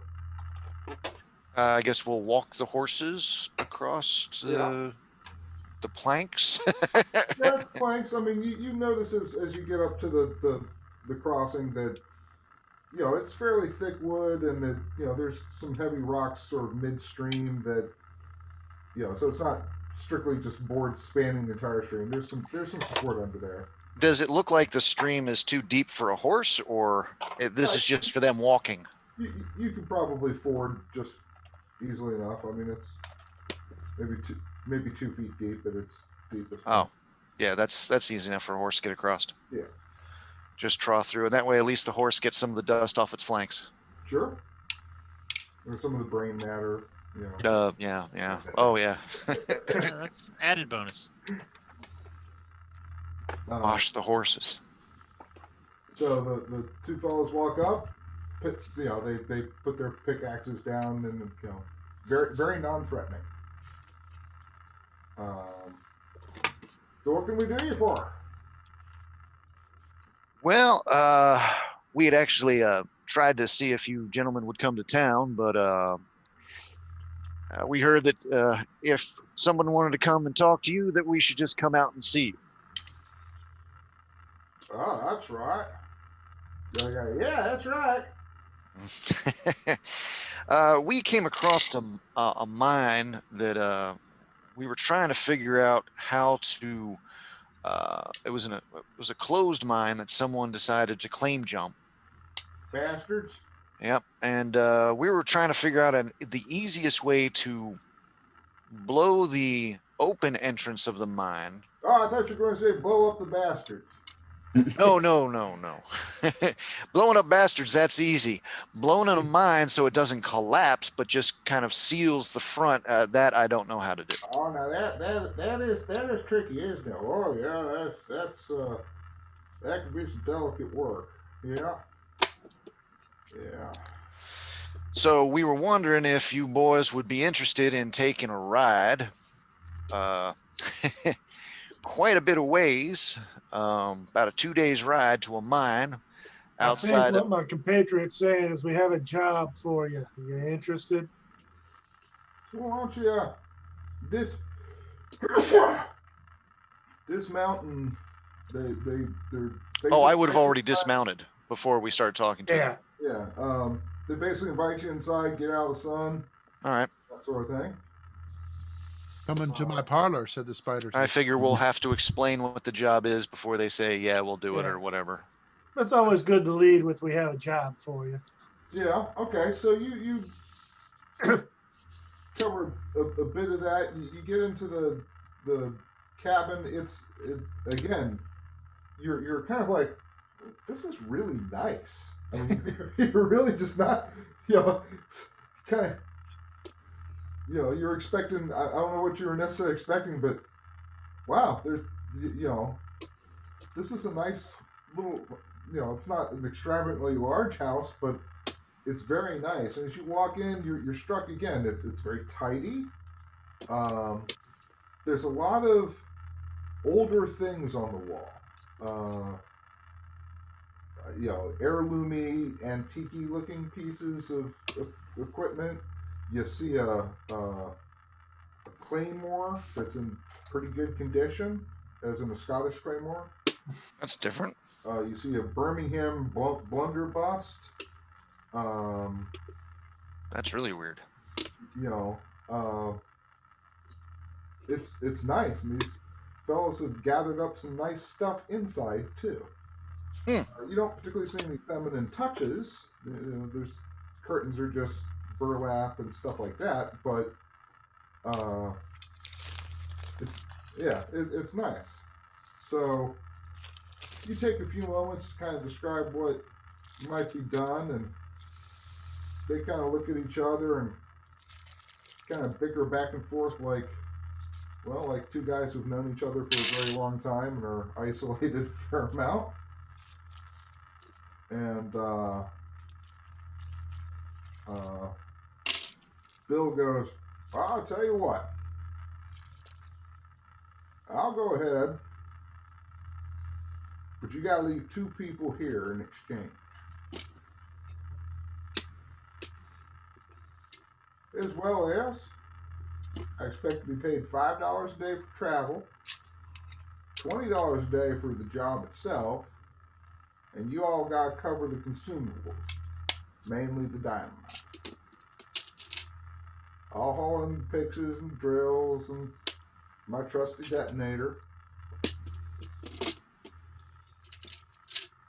$5 back, you all cover the food too.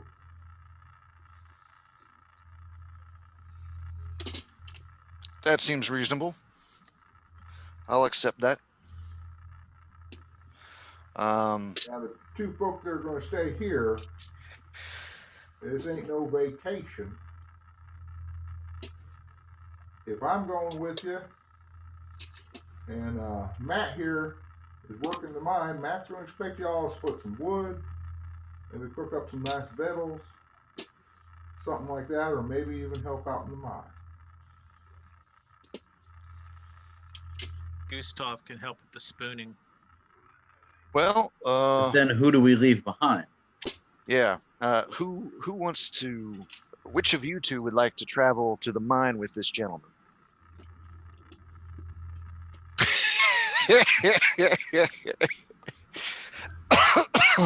No, what I mean is, I figured that one of the 2 of you have the most Christopher knowledge has of the the mine. biggest rifle.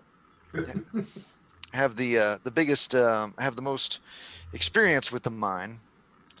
But if you don't feel that either one of you wants to go back to that place, considering you stayed there for the extended period, I'll be more than happy to be the one that has to go with him. I'm probably right now one of the few that know the mine pretty well, so I'll go with them. All right.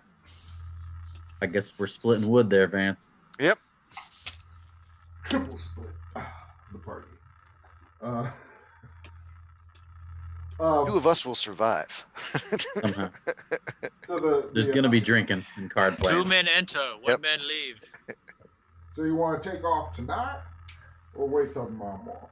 Let's wait Wait until till the tomorrow morning. morning. All right, I'll set up some food for y'all. They don't seem they seem very interested in sort of preemptive talking to themselves or to each other. Sort of the whole sort of, remember that time when? Oh yeah, I remember that. I'll tell you, when I said no, don't use that. Use, oh I know, but it doesn't always break. It's like they've had the conversation so many times that they've shortened the conversations down to just implied knowledge back and forth. And it's kind of a fascinating thing to watch and listen to, but it's also irritating because you don't really know what the hell they're talking about. You get the impression that they're talking about very generic things, old loved ones, blah, blah, blah, but you find it a little frustrating from the conversations. But they do cook up some nice food, and I assume you tend to your horses, water them, that kind of thing. Yeah. Oh, okay. And you all go to sleep, and I'd like all three of you all to roll a power roll, please. Look. And tell me your Goddamn, 08. level of success. Okay, you succeeded very well. 42. So hard. And Gustav? 92. That's a pretty good fail. You don't have enough luck to make that roll. No, I do not. Now, luck is for skills. It's not for a characteristic roll. Yep. Fine. Okay. Well, I can tell you this much, Gustav. You finally have dreams again. Uh-oh. And that is where we'll wrap it for today. Cool.